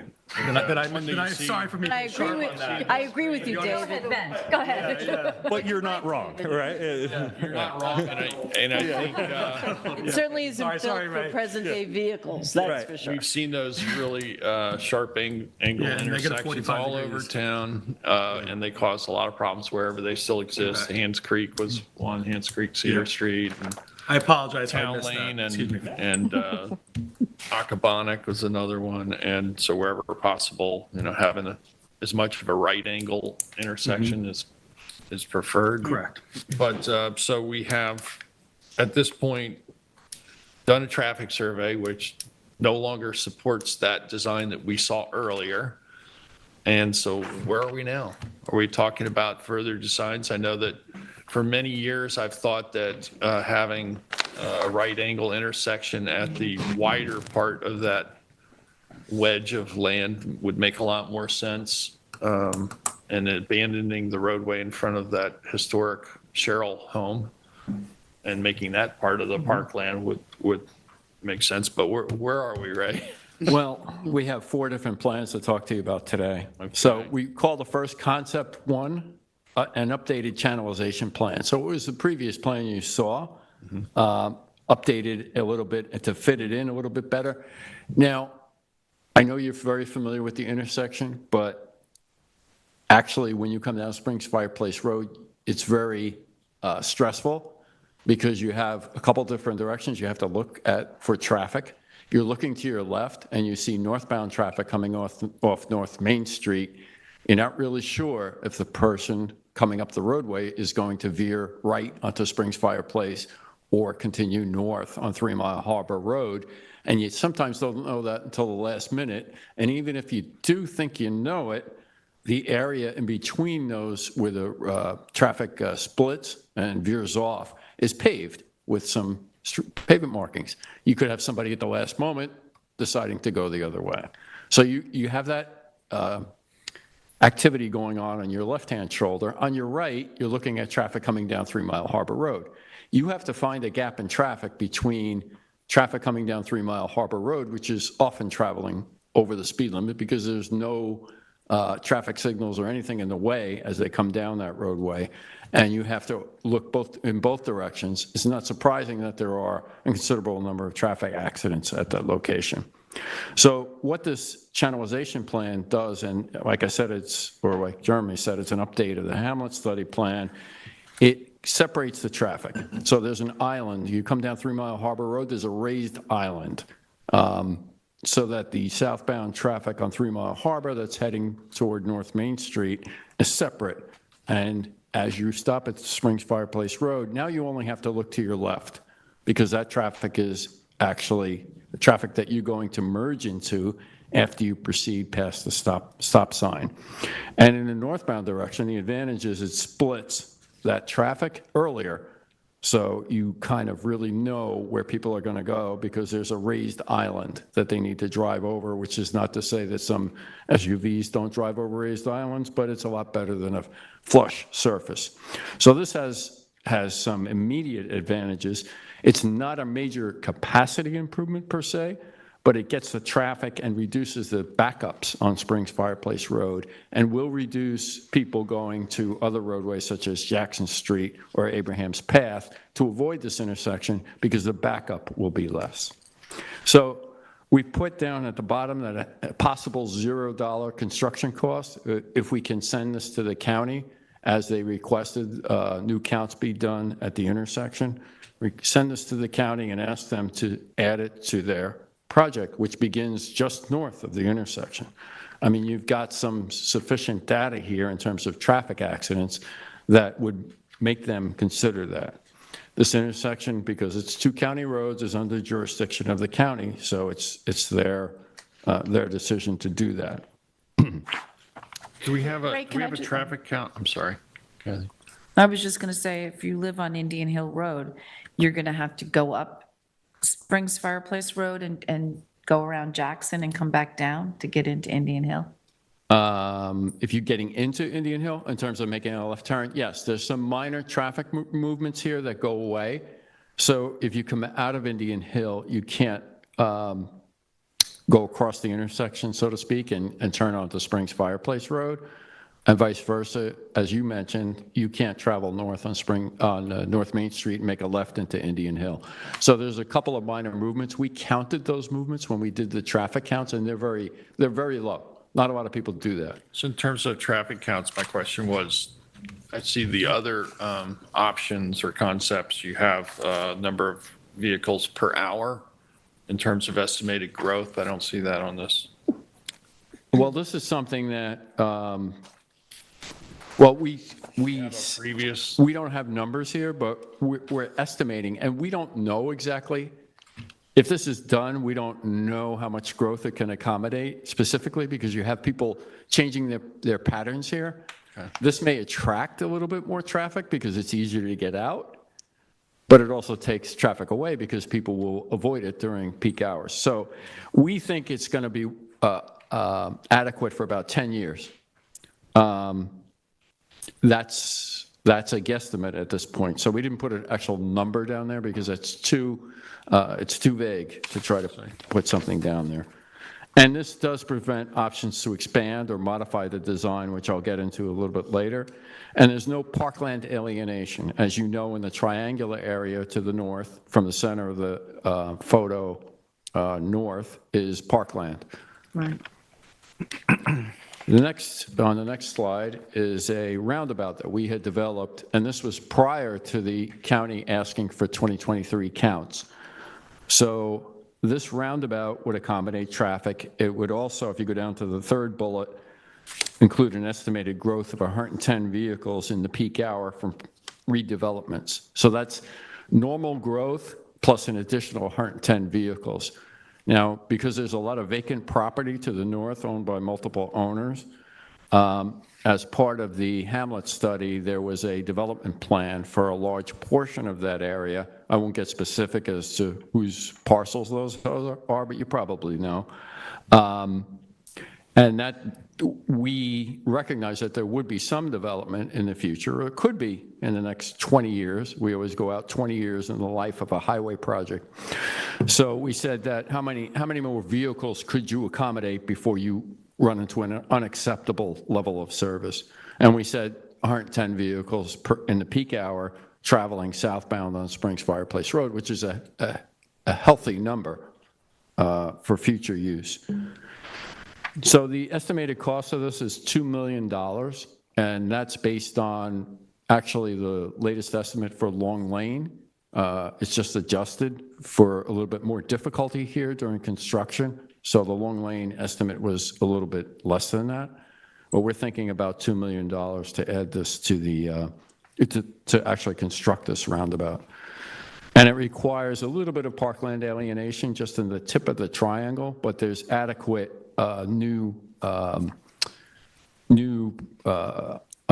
it's not undisturbed land, but reclaimed land that's obtained by removing pavement from the existing roadway surfaces. You can see the roads veer out a bit, so you could remove some pavement and create some land available for vegetation.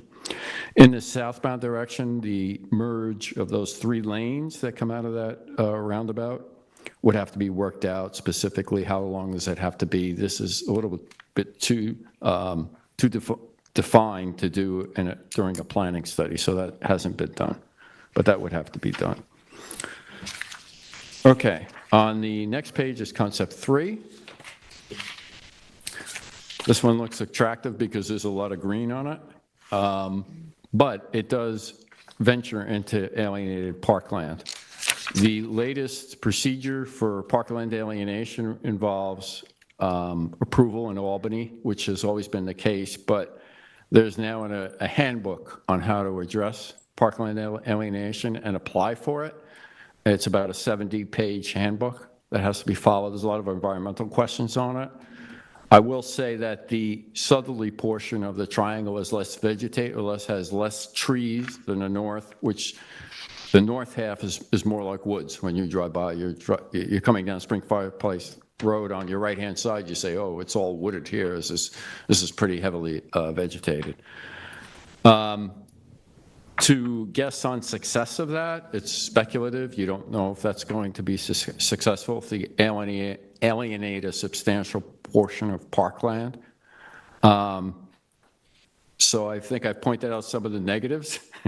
There's no guarantees, but what this does is it creates an area for preservation that is most likely larger than the area that's being alienated or encroached upon. Along the right side of Springs Fireplace Road there, you can see that that area. Now, you would have to accommodate the driveways of those properties on the right-hand side. So whether there's a common driveway, and that would only have one penetration of that new, let's call it new parkland, that would be probably a better thing in terms of preserving property.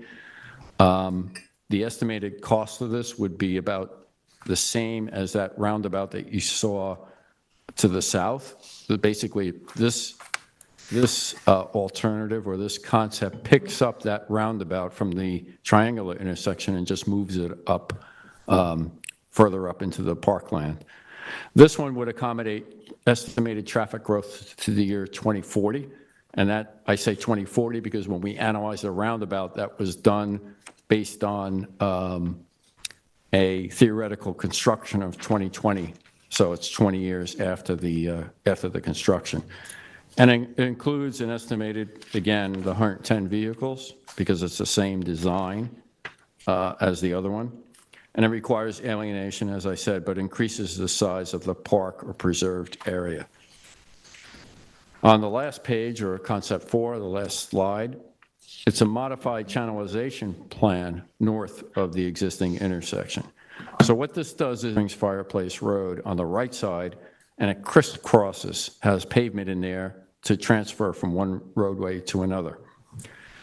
This one would probably be about $1 million to $1.5 million estimated construction costs. It would accommodate traffic to 2046, and it accommodates a few more vehicles in the peak hour from future redevelopment, which is in addition, as I said before, in addition to normal growth. It retains the left turn from Indian Hill Road to go up Springs Fireplace Road. So that's one advantage as well. In terms of alienation, again, we don't know how that's going to fare, how that's going to fare in Albany. This one does have 2 lanes in the crisscross area. So if you're traveling north on Springs Fireplace Road, you want to go up 3 Mile Harbor Road, you would now have a stop sign at 3 Mile Harbor Road where the roadways crisscross. And coming southbound on Springs Fireplace Road, it picks up a second lane to get traffic through there with fewer traffic backups. This was actually a plan that was done on the North Main Street study, I think, which was 22 years ago, which did not consider any parkland alienation. It was just how to best design the intersection. As you know, there's essentially a town policy of no new traffic signals. And actually, Suffolk County had a similar policy years and years ago on their roadways until they got some legislation in Albany to allow them to install traffic signals on county roads, which ironically are not maintained by the county. Once the county installs them on county roads, they're maintained by towns. Of course. I think that's all I had to say, so I'm sure you have a couple of questions. This looks similar. Is this on like East Quogue Road or some Richards Road to Riverhead? Is there an intersection that's very similar to this? The last one? Yeah, I'm trying to remember. I know where you're talking about. Oh, yeah.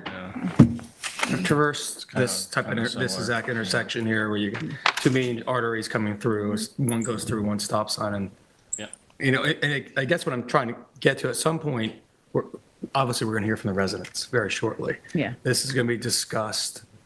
Tens of thousands, no, how many thousands go through? 18,000 a day? That's just on Springs Fireplace is about. So Considerable number, I don't recall. I've done this 4 times today already. You know, just getting kids to school and back. I mean, and that was before like 8 o'clock this morning. So I think one of the things we want to do, what I was trying to say is this is similar to this location. If a resident was going to go travel that location, they know maybe how can something in Quogue or a design that might be already implemented someplace else might be similar to this. And maybe that might be something that we want to have a survey done or a site where residents can come in and give their comments and thoughts in a creative way instead of on a social media, you know, or a negative connotation way, you know, so it can get to the public. That might be something we want to do also. Anyway, I'm so sorry to get there. Yes, governing by social media is a huge mistake. This is our kind of our first blush at some of Yeah. these designs, and there's a lot to take in here. Considerations about properties that their driveways would Yeah. lead them to only make right turns to, if they want to go north on 3 Mile, they might have to go some convoluted way. I'm sure we're going to hear pushback on that from folks who are there. Just at first blush, my preferred intersection would be concept 3 for a couple of reasons. One is it pushes that intersection further north, and you could get rid of that section of Springs Fireplace Road, turn that over to parkland, have a contiguous parkland along where the historic Sherrill House is, which we had purchased a facade easement over, and the farmland just to the north as well. So it becomes sort of the whole green corridor there. And it seems to be the most efficient to me in terms of funneling the traffic around. Like, it's pretty easy to figure out how to navigate that from anywhere. The question that Ray brought up about having a driveway, a common driveway, I think there's only one driveway coming out of there now that would have to be accommodated. So that'd be one other thing to look at. But I think that has a lot of attributes that are good. And then, kind of looking at that first example, that would probably be the least expensive and require the least amount of work. I don't really know that it alleviates addresses the growth issue quite as well in terms of the traffic. Actually, I remember, because we've discussed this a lot at the East Hampton CAC, in the Springs Corridor study, it was my impression that the channelization actually handled more cars per hour than the roundabout did. Jeremy That's shaking his possible. head. I But I will say that the CAC did not like the channelization, that they are strong proponents of a roundabout. So I just want to make a couple of notations on the channelization. Right now, the way it works, if I'm correct, Indian Hill Road is used as a cut around the Cedar Street intersection, which is also a really poor intersection. And what happens is you're funneling huge amount of traffic through that residential neighborhood, so that they can come out on Cedar and avoid that stoplight. And that gets really backed up, and the sight lines are really tough there. But also for Indian Hill Road, mentioning that, they couldn't turn out, I do this as another way around, is Indian Hill Road also connects to Oakview Highway. So for local traffic, I would drop off on Oakview. Why would you go all the way down into the madness to get up Indian Hill Road when you could just get off Oakview, make that first left, and go right into your neighborhood? Hey, you weren't supposed to say it publicly. It's the other cut through. Theoretically, it could be used as a cut through. I've Never actually done it yourself, but well, I can't say that, Peter, and tell the truth. I'm sorry. So, I jocularity mean, that's, aside. when we're talking about impediments to Indian Hill, I'm thinking maybe this could be a help with that load of traffic that cuts through to get to Cedar. So I'm going to take this discussion just a little different aspect of it, give a little history to here. In 1971, this parcel was actually gifted to the town of East Hampton by the Lions Club of East Hampton, known as Cheryl's Triangle. There was a deed of gift there also. I do know a Lion Club member. And I think we should work in conjunction with the Lions Club and make sure that we know many of the Lions Club members are all members here and live in Springs or other areas or use this intersection. But I think we should, I could start that communication line with Jeremy Ray to them so they know that this is coming. We want to do this for the betterment of the town. And that's why the deed of gift was there in 1971. This has been put into parkland through a nature preserve status in 1992. It goes back to why dedicating property to a nature preserve status has to be very careful. This got lumped into many properties, and this is what happened sometimes in the 80s and 90s. This got lumped in, not foreseeing what future use of those properties would be in there. And this land which is sort of like a business in the front, party in the back mullet, because it is clear in the front and like all scraggly trees in the back, to me, it didn't live up to a nature preserve status. I wouldn't have voted it in. And now we here have to look at state legislation to potentially use it for the betterment of the community, in which the majority, I think it's a small amount of the community that's going to even say that this is not a real mess of an intersection. So those are two things that I wanted just to bring into this discussion that I think we should outreach to the Lions Club and make sure they're aware of this. We'll continue on, but even more so, if we don't discuss this as a community right now and as a town board, the county is just going to do what they want, and we'll be handed with a situation that has not changed, and that's not good legislation, that's not good government. So that's why we're getting in front of this so much right now, to provide as much time for the community to get involved, the town board to be prepared, planning, design, and then to provide enough justification to the county why this is where we want to go at this specific intersection as a design it. Last time, Kathy worked very well with legislator Bridget Fleming on County Road 41, Springs Fireplace Road. Turned out to be great. I think that we need that coordination with Ann Welker right now, who will be our county legislator, to advocate for the town. But this is a major focus point. And that's why we're doing it so early. And I can't express it enough to the listening community right now. We're doing this to be as actively in front of this as possible as we can, because this is an important location in the town of East Hampton. Well, to your point, David, it probably would be a good idea to put together a special working group and include some members from the CAC and other interested parties. Your outreach idea to the Lions who dedicated the property initially, I think is important. And, I think a lot more analysis has to be done at the impacts of each potential design on the residents that adjoin that area, in terms of how it might affect their own personal access to and from their properties, as well, to try to formulate what the best possible plan is. Something needs to be done. We just need to decide what has to be done. And that may include looking at Indian Hill and Jackson and other locations. And I do think that there is a potential here to have as much or potentially more parkland in the end, if it's designed properly, because I think there's an awful lot of pavement in that area now. Correct. So That's correct. that could be returned to So parkland. my only question was, if you know, is whether or not, I'm looking at concept number 2, which I think looks overwhelming. It looks like a freeway. And I think that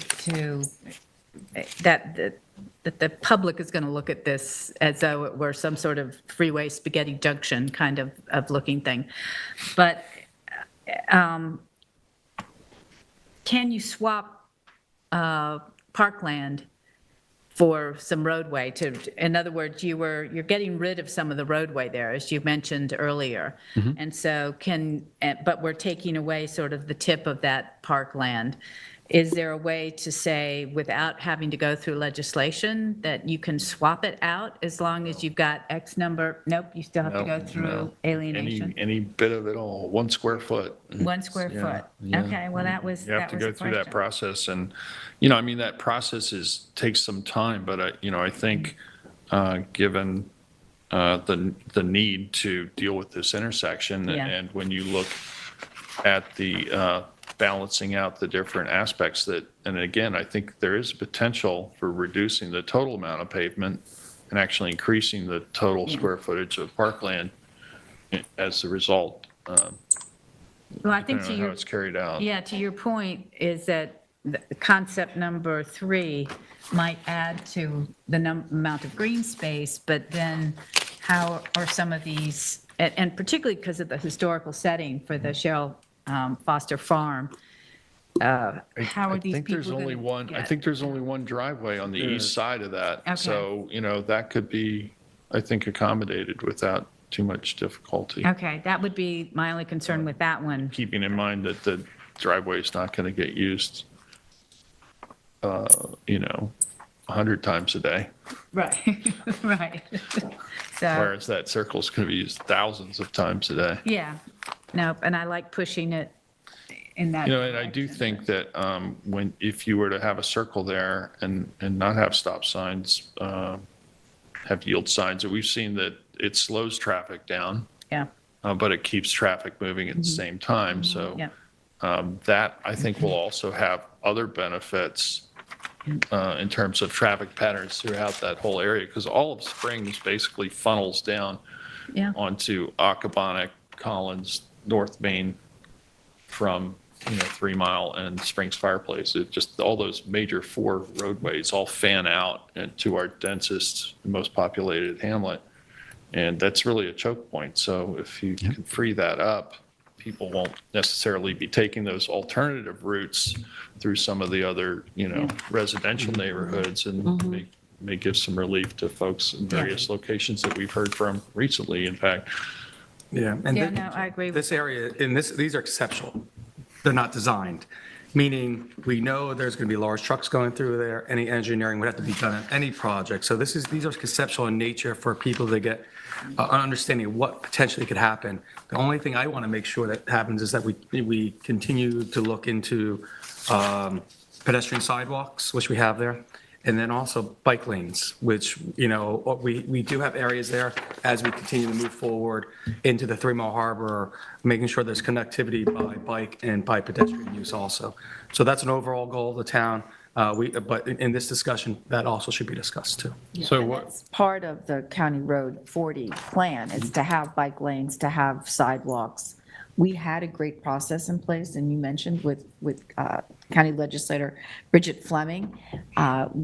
Folks, the engineers actually came to Town Hall. We met with them. They gave us the engineering drawings.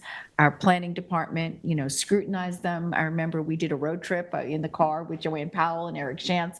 We drove to look at where the rain gardens were going, and it was a great process. The only breakdown was when they did a change order and put in the metal guardrail and that metal fence. Yeah. We weren't notified of that because we would have lobbied for some kind of wood timber. But other than that, it was a So, I think, Kathy, that really points out, my question was going to be, so what are the next steps? And I think trying to put together some sort of a working group to move this forward would be the next step. These are obviously very preliminary concept plans, but we need to work on finalizing, coming up with a plan that the community supports, that addresses the safety concerns and the traffic concerns, and do so in a timely way that aligns with the repaving project, so it gets included and incorporated.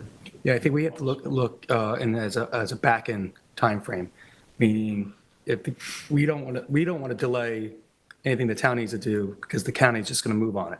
Meaning, so if the county's planning for 26, how long would it take for any of these plans to come to fruition, either legally or for engineering design?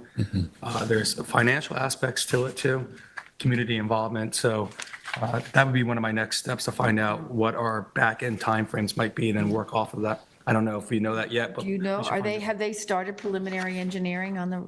Latest I County heard shared was that? that, I would think the preliminary engineering has gone pretty far, because originally they were looking to go to construction by now. 2022 was the Got original. pushed back, right? And 2026 is the latest, but that could, as you said before, that could go back further. I should also say that, although I'm retiring, Vin Corrado of my firm, who's a senior traffic engineer and associate, he's on the airport EIS. Yep. He's going to be taking over all my projects, and Bobby Bove, who's in the audience with me, is the engineer who did a lot of the calculations on the traffic capacity. He'll be involved in the project as well. Right. What's your first thing you're going to do in retirement, Ray? Try to figure out what just happened. Very good, Ray. Maybe sharing that a little bit. A quick comment to try to offer an option to the board for next steps. My team would be happy to memorialize notes from this conversation, prepare a broader document that captures some of the steps that you all talked about in terms of committee attempts to begin the outreach to both Lions Club and, the incoming county legislator's office to get on their radar. Just map some of this out in a document for you, bring it back to you, try to lay in some timelines, and let you all hopefully tweak and bless that so that we've got a game plan that gets us through certainly the next 24 months, and allows us to have something to measure our progress against. I think the challenge here, there will be many, but I think one of the challenges here will be, as quickly as we're able, identifying members of the community that have the time and have the interest, and not just convening them, but then getting each other through the decision-making and recommendation process so that you all are in receipt of whatever they want you to be aware of. Timelines are going to be critical here, obviously. If the county actually is going to do anything in 2026, then that means, there's ink on paper now that we probably already need to go ahead and be aware of and begin. Particularly if there's parkland alienation involved. Yeah. And I think, Sorry, I couldn't I quite said hear. particularly if there's parkland alienation involved. and also to Kathy's point, the metal guardrails were a surprise. I'm a parent who doesn't like surprises from my kids or anything else that happens in my life. But I think that needs to be spelled out if you're putting together a working committee, that we need to make this, as rural looking as possible, and really, work on those routes are what we're really concerned about. The urbanization of this area is something that we don't really want to see, although safety is always of concern here, but there is a way to do it so that we don't lose that. Well, I think we're also very focused, rightfully, in today's conversation about this particular interchange. But if you just in your mind for a moment think about how wide that right-of-way is by the town docks, and what the most sensible use of that space is, and how we're going to coordinate. Again, talking with Kim Shaw this morning, there's a lot of stormwater concept and infrastructure that's already in place that we know needs to be upgraded. But she gave me an example this morning that talked about sort of a backup well system that the Springs Fire Department has in place down there. That as we fit these pieces together, there's a ton of coordination here. So I guess what I'm asking you all to, sort of appreciate as part of today's conversation is this can very quickly, and should, I would argue, become a major project and focus of our time and attention.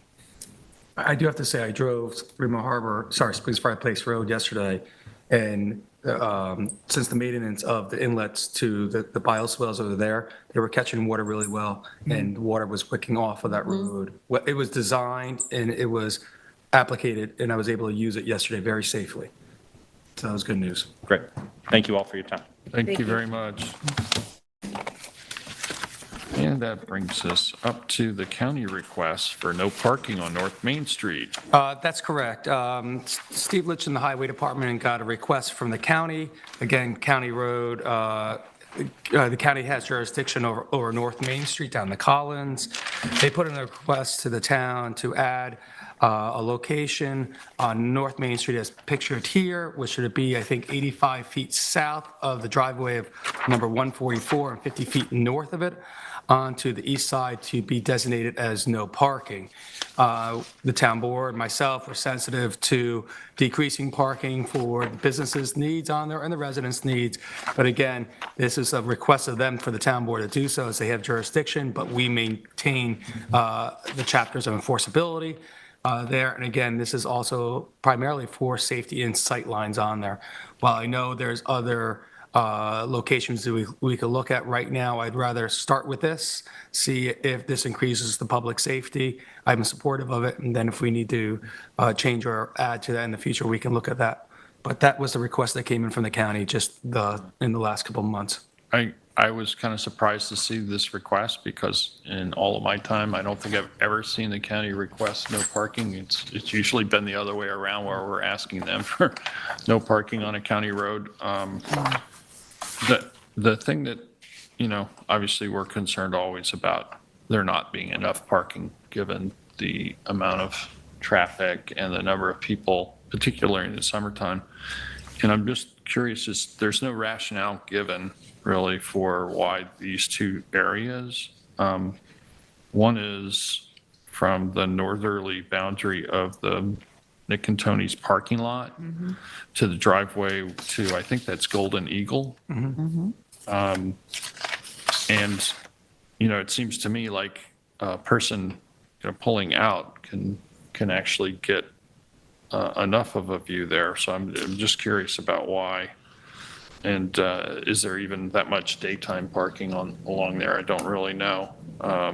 It's probably filled up right now. I mean, And is that relating to the businesses like the car auto repair? Are they parking that up?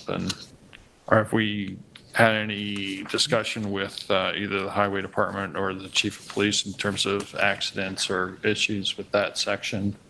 I'm just trying to understand what generated from the county the request, because I've never seen that before. request didn't come from the town or anyone from the town. The county did the same on Flamingo recently.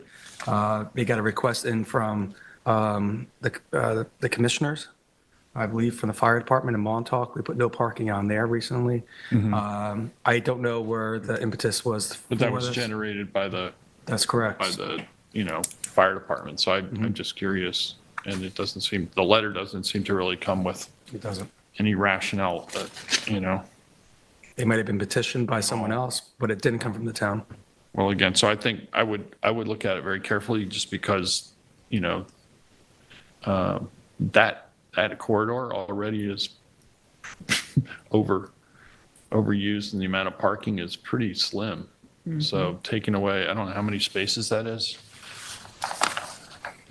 6, It's got to be at least 6 spaces, right? 20 foot of space, yeah. Yeah. That shorter piece where the two cars are parked, which would be 2 spaces, that area is a problem area for sightlines because you have people going in and out of the gas station, and then there's that small convenience store next door Right. that has really tough, it's really tough to get in and out of there. And it is difficult to see not the immediate driveway so much, but as the next driveway as well. And especially at night, when night comes at 4 o'clock in the winter. So that area, but I don't understand the south 4 lots adjacent to Nick and Tony's. That I'm not getting. So recently, we restriped that area, and we actually put in 20-foot parking stalls, because 20 feet is what the code is. Right. And we hash marked car, because people were compressing as many cars into those areas. Typically, I think there is legal code from the vehicle traffic law, 15 feet from a stop sign, but it's not as much from a driveway. It's very difficult coming out of any of those come out of almost all those driveways recently. The business driveways, you can't see anything coming from the left. If you don't have an open sight line on there and you're just sticking out there. Actually, I know for a fact there was an accident outside of someone coming out of that driveway in the last couple of months that got smashed into and then put into one of the other cars. This is the request that came to the highway department from the county. Understood. From our highway department? It came from the county to the highway department, and that's where the request. Did they weigh in on? Steve just forwarded it. Well, no, and he asked me again to move on it again, so I don't think they have any concerns or questions with the county. Can we just ask the chief, maybe if we can get, check with the police department, see what we have for any kind of accident records for that? For that location, sure. I will say I brought this to the East Hampton CAC, I think it was 2 months ago, and they were supportive of the change and the That's restriction. all of the, restrict all the parking there? Okay. Yeah, I'll get that information sent it to the board, but again, a request from came from the county, and that's where we're at. Okay, thank you, Dave. You're welcome. And that brings us up to town website, social media information review. We have our very own Joanne Pilgrim here to give us an overview and review. Good afternoon, board members. Afternoon. Joanne Pilgrim from the Supervisor's Office. Just going to give you a brief review of the public information efforts that have been undertaken through the town's website and social media over the last years before I hand that off. And as we go through the PowerPoint, you'll see that most of the information there is reflective of really just a snapshot in time, which will help to give a picture of perhaps where we've been and where things stand now. The various platforms have changed their formats and their reporting of analytics over time, and the older data is unavailable, so it makes an apples-to-apples comparison really impossible. Starting with the website, without a dedicated town website administrator, which can be a full-time job, I looked at the website and worked to transition it from a static site with infrequently updated content to a reliable current resource for public information. So I did that in part by back in 2018, we created a news and announcement section on the homepage with a carousel of news items that changed over time, usually about 8 up to 10 current news items. They would be things like current events, the latest on town initiatives, any closures, hearing announcements, press releases, etc. People could sign up for alerts when new news items went out through the town website alert system. The carousel items have expiration dates, so they disappear from the news and announcements section at a certain time, and optimally we would have an area on the website where they would be archived and continue to be available to be viewed by the public, really just as an educational aspect. But to date, we've been unable to have that created, either through Civic Plus, which is our website provider, or internally through IT, given the structure of the website. Other additions to the website have included the town board meetings and documents section, where we post all of the materials related to various town meetings. The current town projects public information sections on major topics. So for those, I drafted and posted summaries of major topics and issues, links and associated documents to create a central repository for the public to access information on those topics of particular interest. Some of those have included the East Hampton Airport, personal wireless communications, the emergency communications upgrade, community housing, and the housing fund referendum. The Green East Hampton section was added to highlight all of the wide-ranging efforts to enhance sustainability and meet the town's renewable energy goals. And then we also kind of revamped the use of the alert button on the website homepage to really reserve it for appropriate, timely red button type public notices. So just some analytics about the website. Pre-COVID, we can look at the numbers for December 2019 to January 2020. We had a total of 14,692 visits and 32,453 page views. If you compare that to 2023, the average number of page views per month has more than doubled to 68,031. So there's been an increase in usage. And it's sort of interesting to look at what happened during COVID in 2020 when we really started utilizing the website to post a lot of information about state notices, health department notices, business closures, all of the stuff that the governor was putting out and the health department was putting out. So in March 2020, we had 78,953 page views. In April, that went up to over 90,000 page views, and in May of 2020, that went up to 124,068 page views. And then we go to about 2 years later, just a snapshot, from June 2022 to June 2023, we topped out at 830,129 page views. The most recent report I was able to access went from last January through October, mid-October. That was 9.5 months. We had a total number of users of the website, 226,834. and we had 646,300 views, which is an average, as I said earlier, of 68,031 per month.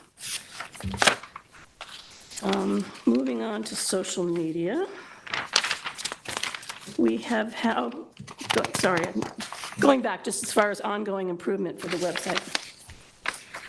We really, from our office, kept working to try to have a positive impact and encourage individual town departments to review and update their pages. And that response has varied. Continued effort is needed to provide current and accurate information and to remove outdated and old items and forms.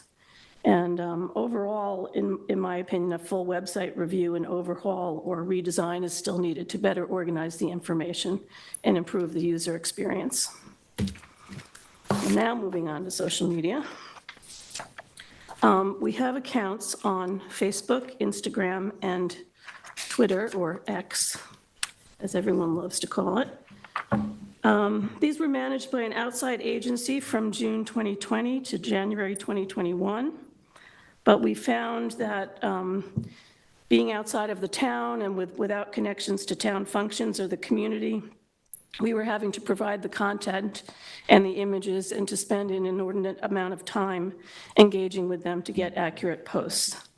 So in January 2020, the function was taken in-house, and I've been generating and posting an average of 3 to 5 posts per week on all platforms that have been reviewed and approved by the supervisor and councilperson Overby. Those posts contain general information for residents and taxpayers, town initiatives, very similar to what's on the news and announcements section, community events, public safety reminders, et cetera. There have been a few kind of conceptual series of posts that I've done. One I was thinking of as pictures of preservation, which spotlighted various preserved lands in the town. There's been kind of a thread of educational outreach on environmental protection, things like night lighting. There's been several spotlights on town employees or departments. Obviously, we did a lot of COVID safety and COVID policy updates and posts in support of local businesses during COVID. The images have been original photography, usually that I've taken or gotten from other people, or non-copyrighted stock photos, posters, and flyers.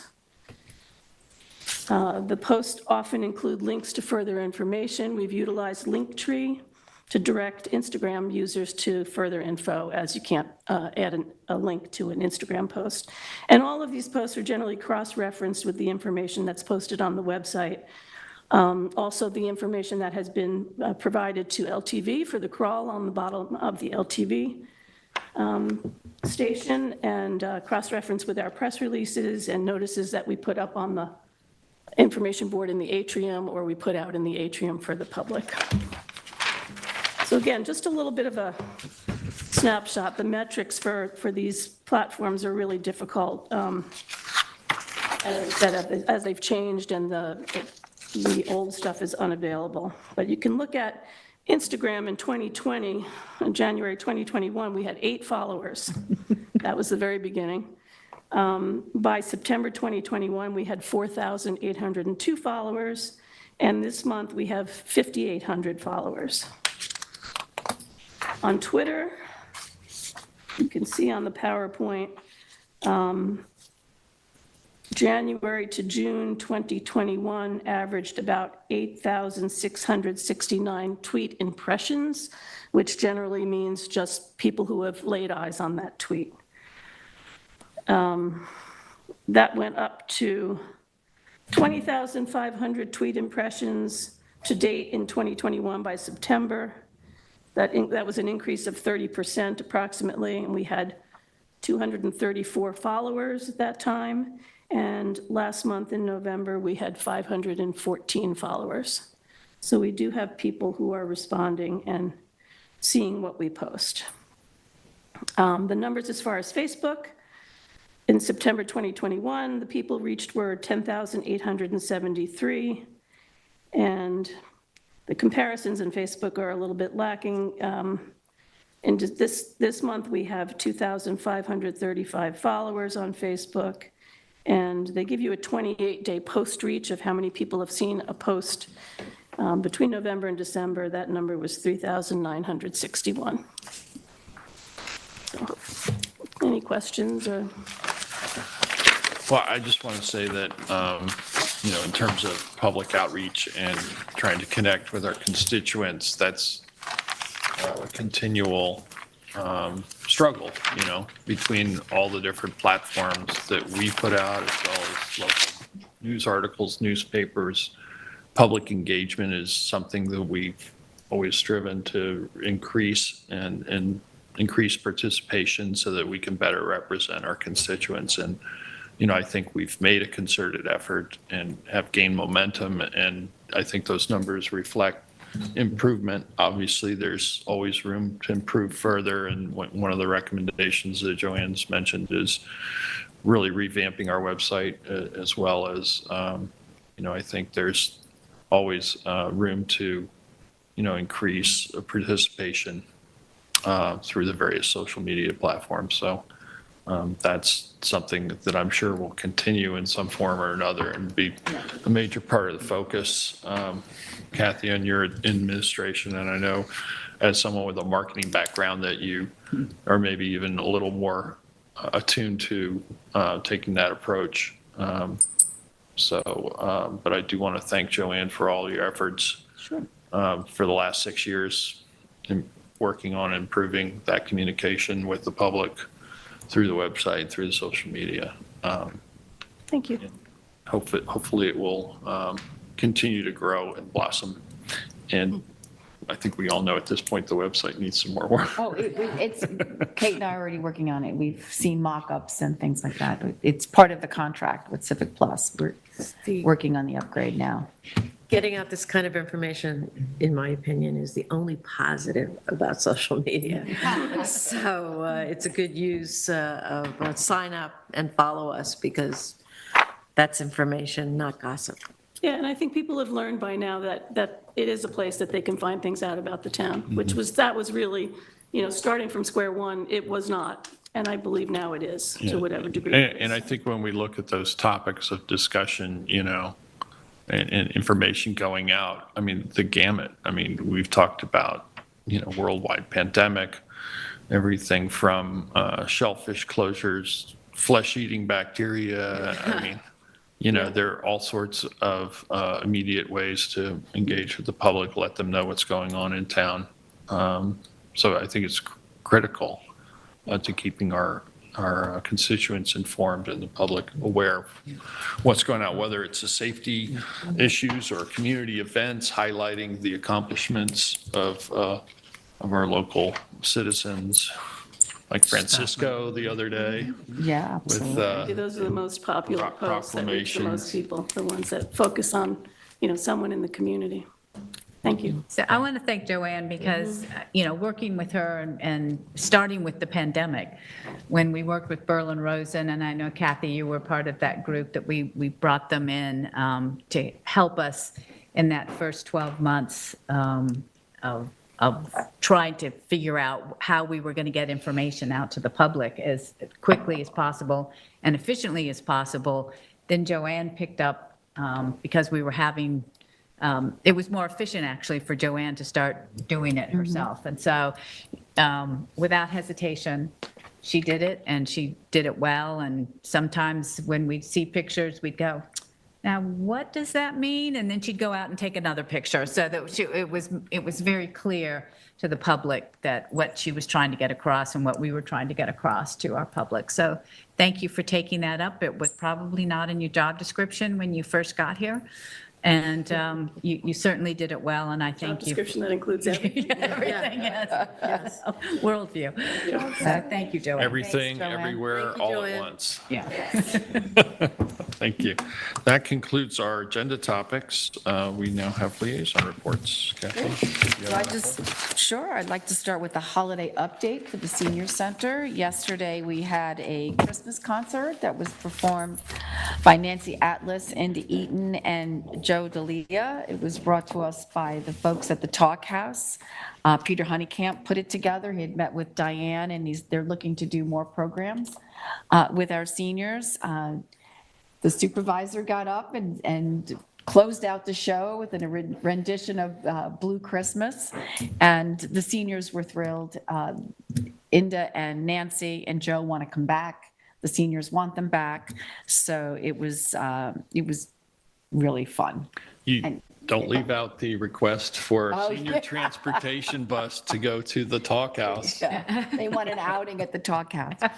And then today, get what? You were gonna say? No, go ahead. I was going to say, today, the Spring School Chorus is at the Senior Center, and they were entertaining folks with holiday classics. I did get a video that I could Did you? share with you. Diane sent it over to me. My daughter was included, my first grader, so she's so cute. Yeah, Brookie was there, so she had her Santa hat on, beautiful little dress, and we were driving to school singing Jingle Bells, and I got the second verse too. And then to the annoyance of one of her older sisters, we were singing in the car all the way to school because she was so excited to prepare for it. And working family. Unfortunately, I didn't get there today, but I did get a little Right. glimpse of it But this I've got the morning. videos. Yeah, thank you. I appreciate that. This Thursday is the center's Christmas party for the seniors, and since Santa is so busy making a list and checking it twice, he's not going to be able to attend. But in his place, he's sending Mrs. Claus to spread the holiday cheer. So Mrs. Claus will be there on Thursday. Next Thursday, the 28th, we will be counting down to 12 noon because that's a celebration for New Year's Eve. So the big plans are underway for that meal as well. And then I just wanted to remind seniors that Friday, December 22nd and the 29th, while they're half days for town staff, we do provide senior transportation for those mornings. And if seniors have any last minute, trips to the store that they need, they should call our transportation office and we can accommodate them. So that's the holiday cheer part. Now on the Debbie Downer part, property taxes are due. That's the holiday fear. Right. So the tax bills have been mailed out. Payments are due to the town by January 10th. There are 5 ways to pay. Just a reminder to folks, they can pay online on the town website with a credit card, debit card, or e-check. They can pay by mail with a check, and we strongly recommend that if they're going to pay by mail, they use certified mail, and that it needs to be postmarked by January 10th. They can go to a branch of Dime Bank and pay with cash or a check. They can pay in person at the tax receiver's office at 300 Panago Place, Suite 106. They're open Monday to Friday, 9 to 4, except for this Friday and the following Friday before New Year's Eve, where we have half days.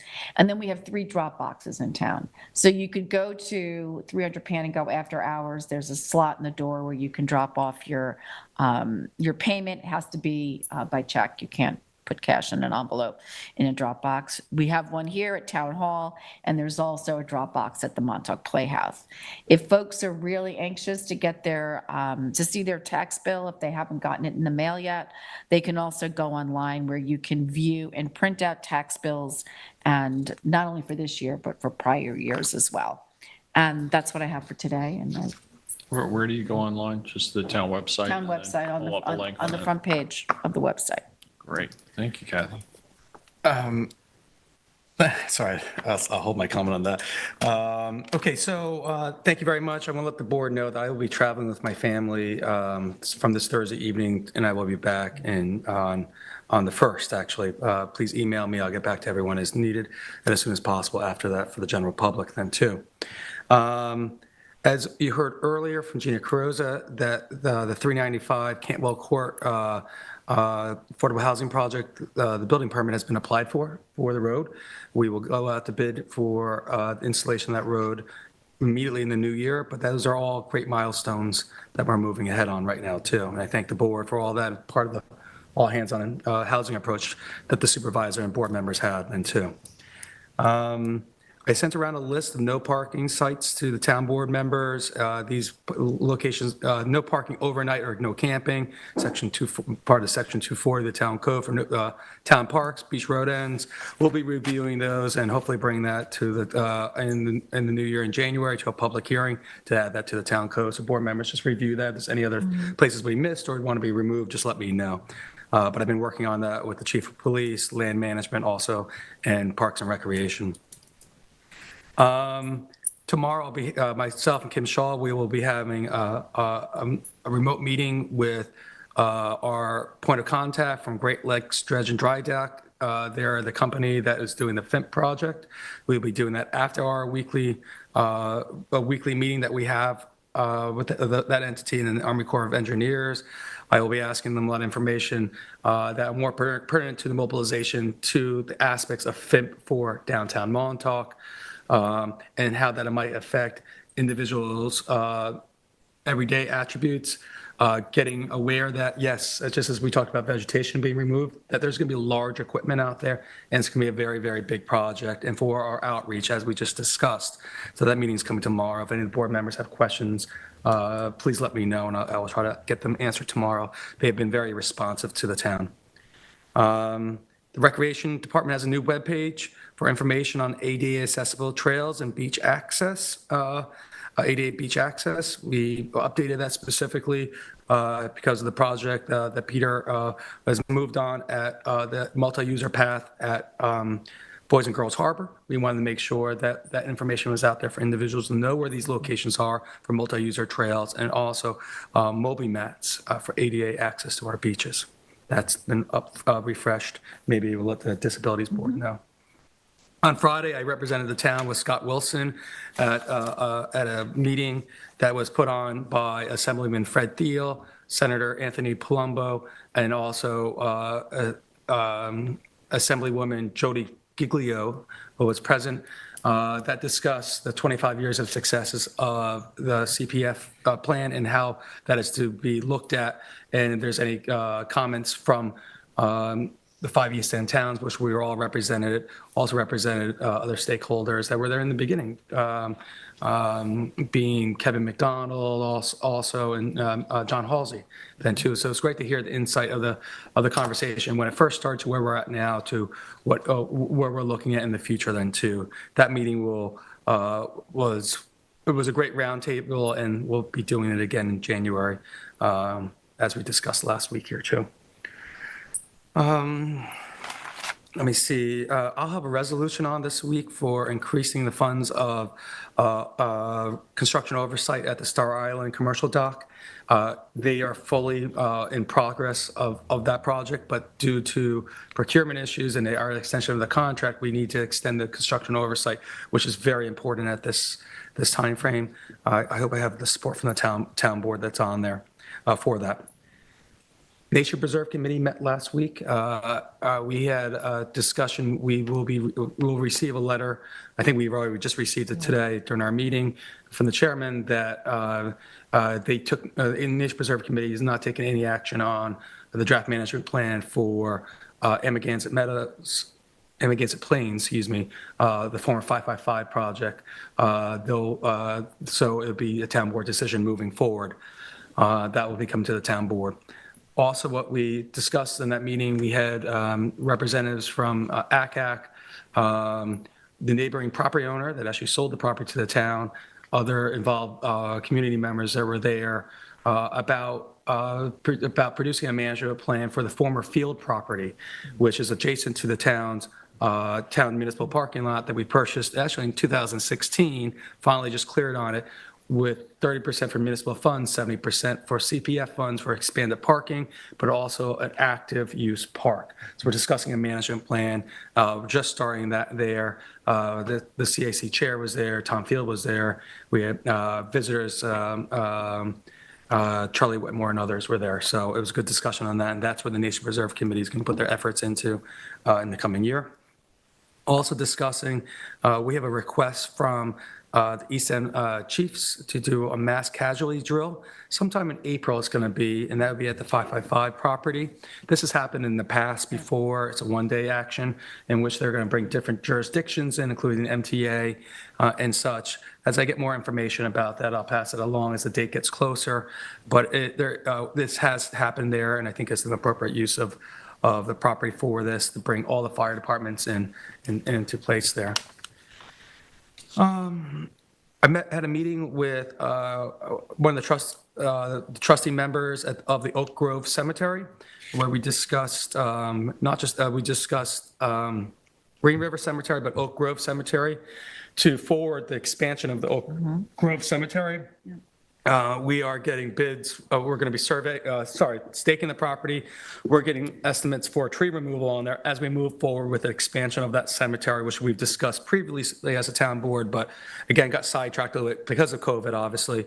But again, we're moving forward with that, and there will be action at that location coming up shortly, and I'll review that with the board, those steps, and then also with the community in the new year also. The FAC, the Fisheries Advisory Committee, is sending a letter, sent a letter to the town board. They are requesting the town board's support coming to a striped bass, about striped bass. The Atlantic States, the town's Fisheries Advisory Committee is asking for the board's support on a crucial items proposed by Atlantic States Marine Fisheries Commission. They are looking to decrease the amount of striped bass that can be caught in town waters, and even state waters, and how this can potentially affect the for-hire charter business industry then too. The FAC is looking to get requests carve out for the for-hire or charter boat industry from the massive recreation and private boat industry, while the one fish bag limit remains the same. For the for-hire industry, striped bass size limit will increase by 2 inches, the slot size to 32 inches. There's a large difference here then too. They want us to protect the charter boat industry by trying to get a carve out for the for-hire industry. I will send this, route this information background to it and to the board members for your review. But if we can get support for that, we'll come back and we'll discuss it then too. Let me see here. I'm on to another one. That's number 10. Okay. There's 9. That's 9. I got good news. And then I got. We'll take it. Then I got news maybe. But good news. The town board is committed to public beach access. We got good news. They came in on one of a declaratory judgment that's concerned Beach Plum Court Nepegue from the Beach Plum Partners. I have to say thank you to Rob Connolly. Also, thank you to John Jilnicki in your office, Rob. And back in 2008, I think I met with John to discuss this. This is a location in which there is a beach access trail called Old Station Road, which is actually a sand trail that used to go down to the former Nepegue Coast Guard Station and Life Saving Station. It was a reserve area on the property that was never fully conveyed to the town and erroneously brought back to the deed and title to revert it back not into the town hands as it was supposed to in 1989. The town went into a quiet title litigation on this multiple years back on there. And most recently, the court granted the motion to the town of East Hampton for our default judgment and award all the relief demanded in the complaint. The court declared that the title to the reserve areas is vested 100% to the town and directed us to submit a formal judgment, which we are in the process of preparing, which forever will preserve the public beach access in that location, the beach forefront in the reserve areas to the inhabitants of the town of East Hampton. We'll take that victory as it comes, and I'm very happy about that. It took a long time, 15 years, but finally we're here. Dr. V. That's something. Hey, Doc, how you doing? So that's great news. But that's something that, I worked on early on, and it's something that, has just taken so long, but I want to thank you, David, for putting the fire underneath that for, I think, the entire time you've been on the town board, and things take a long time, but I'm not sure it would have concluded at this point in time. It may have taken a lot longer if it wasn't for your hard work, and keeping the fire on it. Well, I appreciate that, but we do it as a team and with the support. Well, we do, but it always takes a little bit of you got it. I thank perseverance to keep the machine rolling, greasing those wheels. I appreciate So that. thank you very much. for that. To a little bit more of the sour flow news, that I wanted to make the board aware of something that's getting around into the commercial finishing industry and got to myself also. The U.S. Coast Guard is determined is decided to move the 87-foot deployment that they have of the Coast Guard cutter Bonito from Coast Guard Station Montauk with no backfilling of a cutter at the station in Montauk ever again. This has been discussed at the congressional level right now, and that we will maintain our 47-footers, but we won't have the security, the port security, the safety security of having a Coast Guard cutter at a Coast Guard Station Montauk anymore. I personally believe this decreases the readiness and response time for the town's maritime fishing fleet and fishing industry. They just don't respond to maritime issues. They responded to a plane being down off of Amagansett 6 years ago. I think it's decreased in the responsibilities of Sector Long Island for the Coast Guard. And then I will advocate and look for the town board to continue to advocate our federal elected officials in the Coast Guard to maintain the readiness of having a Coast Guard cutter at Coast Guard Station Montauk. With the implementation now of all of offshore wind, I think is very important to provide the safety needs that are out there right now for our fishing fleets and our mariners and people that just traverse here as far as bringing goods from the north, from the south, from Europe on there. And by removing a Coast Guard cutter from the town of East Hampton, I think it was an unwise decision, and it's one that I want the town board to think about and potentially advocate at our highest levels to make sure we bring back. Yeah, I agree with you completely, David, and it's not just leaving East Hampton, it's leaving the region. It's leaving the region. And, to think that, given the maritime commerce and travel and whatnot, that we could actually be cutting back such a crucial asset at this point is kind of hard to fathom. And, I know that it all comes back to recruitment.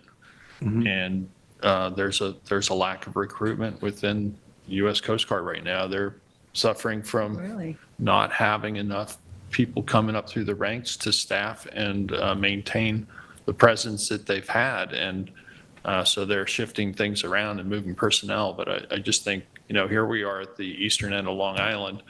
We're in the best position to reach so many areas along this coast. And a cutter is an asset that can go out in the heaviest of weather and respond when needed, where those 47s just don't have the range or the ability to do so. So, that's something that, we should all be very concerned about. So thank you for bringing that up, bringing attention to that. And it will take additional lobbying and I think ultimately, a commitment of resources to this. It's not just the commerce, but, it's the peacetime protection, safety of recreational boaters, and also it is a presence that provides security as well. So Correct. Thank you for bringing that up. My pleasure. And that's my liaison report for the day. Sylvia. Yeah, I don't really have a liaison report for any particular committee, so I thought I'd just go through some of the committees that I've been a liaison to over the years, and some of them I started and some of them I continued.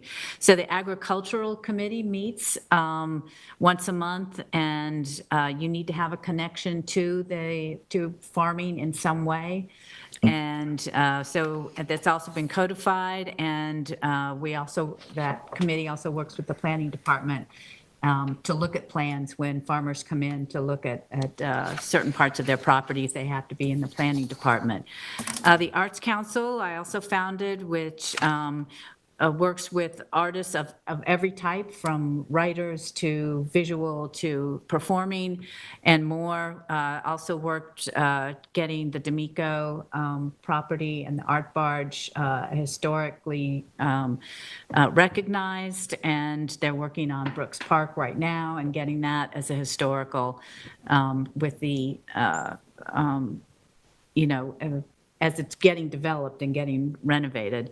The Anti-Bias Task Force was founded in 1993 and was sort of shelved for during one particular administration. And so when we brought it back, we tried to make it as active as possible. It does need some refreshing, needs some more new members. The members that have been there have been great. We do a lot of programs that we did, particularly before COVID. We did contests with the schools. We had the school principals and superintendents involved. We did programs with Rabbi Moss from Suffolk County Anti-Bias Task Force. We did films, showed a lot of films on civil rights, movies, and different types of Disturbing the Peace was one that we also did a film, which was about the Israeli and Palestinian conflict. I think all of those things bring education to our community and our town, and help us understand the diversity that's within us in our community.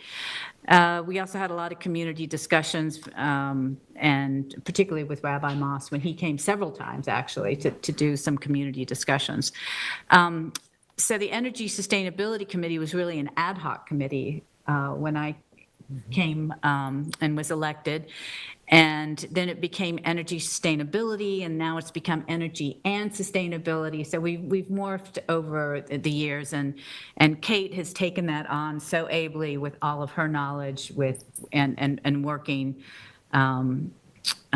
with Al Gore and his group. So if those things interest you, and if you've got a connection with some of these that are, I hope that people get involved, because it certainly is a way to stay motivated as far as your community is, feeling that closeness to members of your community. And so I encourage you, if you've to do that, to get involved. And winter's coming, and if you want a place to go and people to talk to, it's great. So anyway, that's my report. Thanks, Sylvia. Kate?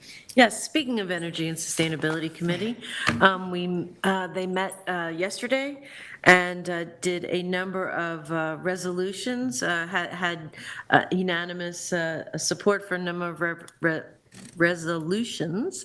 One is to advance CCA, and as I said before, I met with the town managers from Southampton, and I think there is a path forward, and I think I support the recommendation to formally have that committee that's already codified and been developed meet and start to look for a plan forward to offering CCA in our community.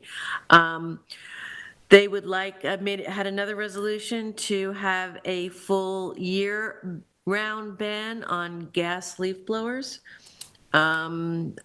I think the ban that we have in place is now, a seasonal ban is much appreciated by our residents, and there's been a lot of new technology, and I know that a lot of commercial landscapers have switched over to the benefit of their employees as well to electric leaf blowers. They would like to see the town add or designate a sustainability officer within the town government, and also are advocating for the adoption of the roadmap, the energy roadmap that was presented to us. They'd like to see increased education, outreach, and communication. They would, since the Southwark wind turbines are starting to turn, although are not fully functional, they are asking about developing a plan for the use of the Southwark wind community benefits funding, and they will be presenting further priorities in 2024.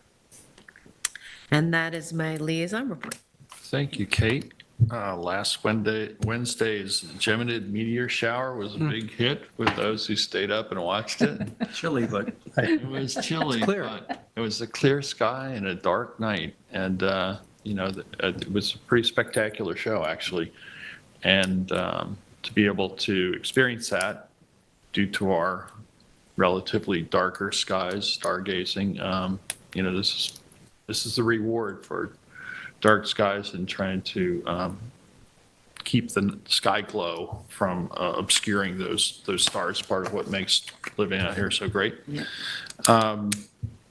The storm yesterday put a bit of a damper on our Boys and Girls Harbor accessible rec path ribbon cutting. Once again, it seems that we're in this weekly cycle of storms, and so far we've scheduled ribbon cutting on the Monday following the hitting of those storms, and it's been a washout. So we may try one more time to put together a ribbon cutting. I'll send out a notice, and we'll send that on to the press as well. But that accessible rec path has been completed over at Boys and Girls Harbor. It's about 57 acres of property there. It's a great park. There will be a pavilion, which is actually being fabricated now. We'll ship in the new year and be installed, I guess, probably in the springtime. January, actually, footing's going in January. Okay, excellent. As long as the weather is warm enough, which it was 71 degrees in Vermont yesterday. So how crazy is that? They lost a lot of their early snow. They had a really great amount of snow early, but that's, I think, been washed away by the rain and warm weather. They still have some snow cover, but again, that brings me up to the storm damage from yesterday. We really took a pounding on the Atlantic side, particularly given the wind direction being from the southwest, and really got hammered with extra high tide. The bags completely exposed in the downtown. I did a little tour yesterday to check on various spots around town, and there's overwash. One of the things that we constantly have to monitor and keep track of is when you're expecting a heavy rain event, that South Edison is actually a conduit for all that runoff that comes in the paved areas of downtown. I think it's almost 18 acres that spot drains. So when and where to block that off is always a balance. If you think that there's going to be major inundation that continues down South Emerson, you're going to want to block it off. But if you think that the greatest impact may actually be from the rainfall, you don't want to do that. There was some overwash. We had, I know the board members received some photographs that look pretty graphic, but that debris that washed in, churned up pieces of wood, telephone poles, logs, all kinds of debris washed in there. The highway department was down there, police. They taped it off, they cleaned it up. We had another little bit of overwash. It brought a little bit more debris in. People generally, would pull up and decide not to try to drive through it, even though it wasn't that deep, due to the pieces of floating wood with nails sticking in them. Prone for flat tires, went to ditch, that got battered pretty badly. Dirt lot, water had come across onto Otis, but that was passable. I didn't really have any direct, contact or information about any major damage anywhere. Some of the hotels' decks were underwashed, railings blown over, but nothing major there. Obviously, the crossovers, were impassable. They were blocked off anyway, but people would go down there and look. I went down myself, took some video and some photographs. I like to try to monitor that with every storm just to see what the impacts are. This is the worst I've seen it in terms of the bags being uncovered. The waves were actually washing right up to the hotel, right up the dune, the bank spray. So, I think, honestly, this is what we have to come to expect more frequently. These 100-year storms, 500-year storms, you're going to see more and more of them.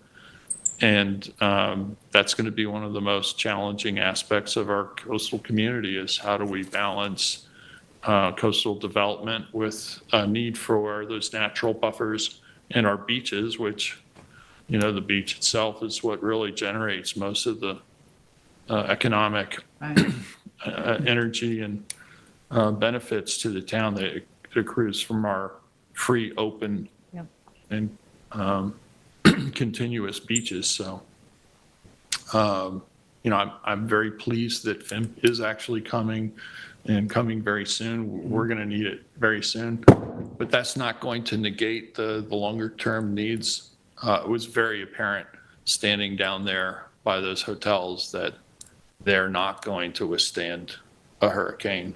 If we get a major hurricane, that those banks, help, but any real surge and major hurricane's going to just wash right over them. So we need to continue working on our plans for adapting to that reality, because it's coming, and it's coming a lot faster all the time. We see just the regular run-of-the-mill storms now are pretty Intense. intense. Yeah, they're Intense indeed. We continually monitored that situation, and the predictions were pretty much right on in alignment. We did have closure of Girard Drive for a period of time while the payloader was down there clearing debris. Napeague Meadow Road, which will flood on any really big storm tide, was covered with water. I think it was passable for those who choose to drive through salt water, but not something I would recommend. Not good for your vehicle, but the water subsided relatively quickly. All those areas in town where we have roadways that tend to pond and flood did. I know the highway department's been very active this fall trying to keep those drains clear so that the water does drain away and subside, which it seemed to do for the most part. We did have some power outages, particularly in Wayne-Scott for a while yesterday, period of time. LTV was actually knocked out with power outages for a while in the airport as well, although I don't think too many were traveling by air yesterday, given that weather. I guess that's pretty much all I have to say about the storm at this point. We had the last Suffolk Supervisors Association meeting of the year, and mine last as supervisor, along with 4 other East End supervisors who are all stepping down at the end of this term. There was discussion about the beneficial reuse of ash generated by the cogeneration plant Covanta. The DEC, has regulations and about the reuse of that ash. There are some interest and efforts in figuring out ways to have a beneficial reuse of it, whether it be put into building materials like concrete or whatever else.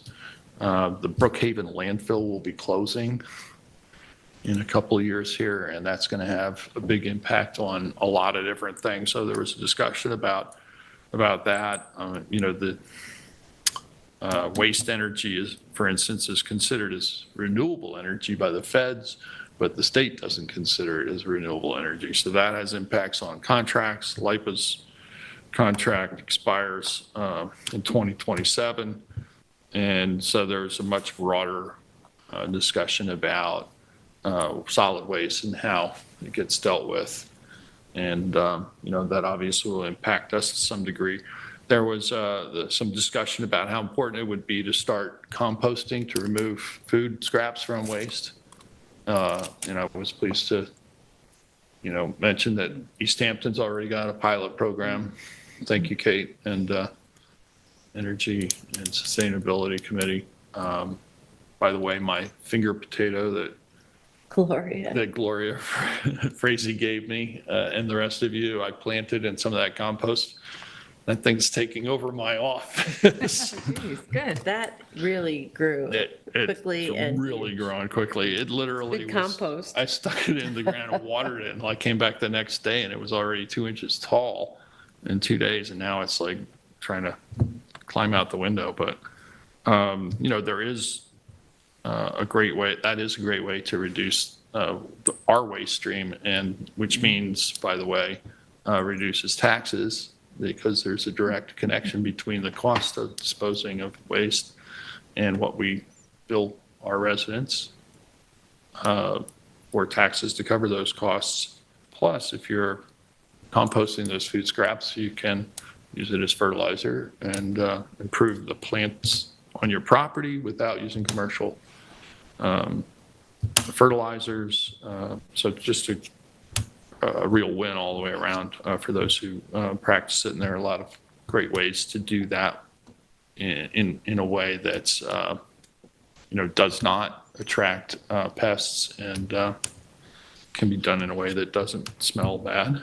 So if you want more information about it, I'm sure there's plenty to be had, including on our town website. Yes.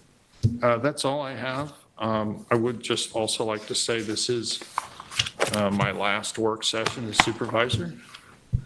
And it's the last agenda. And it's a bit of a milestone. And I know, Kathy, you'll be taking over the reins in the new year and running the first work session of the year. And just wish you the best of luck, all of you who are continuing on. And Sylvia and I will find other pursuits. Yes, we will. So we do have a few resolutions to offer. Kathy, I believe you have the first. I do. The first resolution is 2023-1568. It's a provisional appointment to Senior Citizens Club Leader for Joelle Parker in the Human Services Department. Joelle's salary is $51,771.20 for a 40-hour work week, and this is effective retroactive to December 18th. Second. All in favor? Aye. Aye, pass and carry. 1569 is to approve employee reimbursement for the tax receiver Christine Schnell and to be reimbursed for costs related to postage in the amount of $1,500. Second. All in favor? Aye. Aye, pass and carried. 1570 is to revise Resolution 2023-1355, and this is to correct the budget account code in the body of the resolution. Second. All in favor? Aye. Aye, pass and carried. I'd like to offer Resolution 2023-1571. This is to accept a change order proposal from D&B for the Route 27 Rest Stop project, where dated Resolution February 17, 2022, the town board awarded this contract to them for the storm water abatement, and the town has additional cost services for updating engineering estimates to assist in the funding request. The total proposed change order is $18,750. Second. All in favor? Aye. Aye, pass and carried. Resolution 2023-1572 is to authorize a reimbursement to Supervisor Van Scoyac for purchasing of breakfast for the December department heads meeting using his personal credit card. And that was for, the reimbursement is for $120.90. Second. All in favor? Aye. Passed and carried. Resolution 2023-1573 is to accept a road widening easement for urban renewal parcel 62 and EH2A. And this is, grantor is Unifam, care of Paul J. Porco. And the UR map, or the Suffolk County tax map number is 0300-136-4-7.1 and 16.1, and it is at Barnes Avenue. Second. All in favor? Aye. Passed and carried. 2023-1574 is to accept a security and undertaking for urban renewal parcel 40 in SP 2-1. This is for Clever Lopez, and it is at 121 Fort Palm Boulevard. Suffolk County tax map number is 0300-076.00-07.00-015.005. The security is a bank check from Dime Bank in the amount of $16,500. Second. All in favor? Aye. Passed and carried. Resolution 2023-1575 is the town department training courses, and this is for members of the town planning board, zoning board, and the architecture review board. The Department of State is offering at no cost the required courses in a winter webinar series, both online and through YouTube.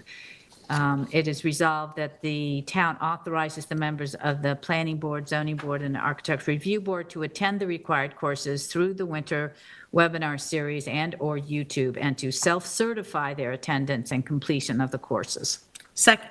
All in favor? Aye. Aye. Passed and carried. Resolution 2023-1576 is to amend Resolution 2023-1470 to pay a NYMAR deductible for Zeiss Blatt. And the payment authorized herein represents a reimbursement to NYMER for their deductible in the settlement of this matter. And it is resolved that $25,000 is hereby East Hampton hereby agrees to pay that deductible for the settlement. Second. All in favor? Aye. Aye. Pass carried. Resolution 1577 is to amend CSC Schedule A, add Community Relations Specialist. The town has requested that the title of Community Relations Specialist be added to the CSEA Schedule A, and it resolved that the CSEA Schedule A is hereby amended to reflect the addition of the Community Relations Specialist on grade 30. Starting step in 2023 is $32.58 per hour, with a schedule of 40-hour per work week effective December 14th, 2023. Second.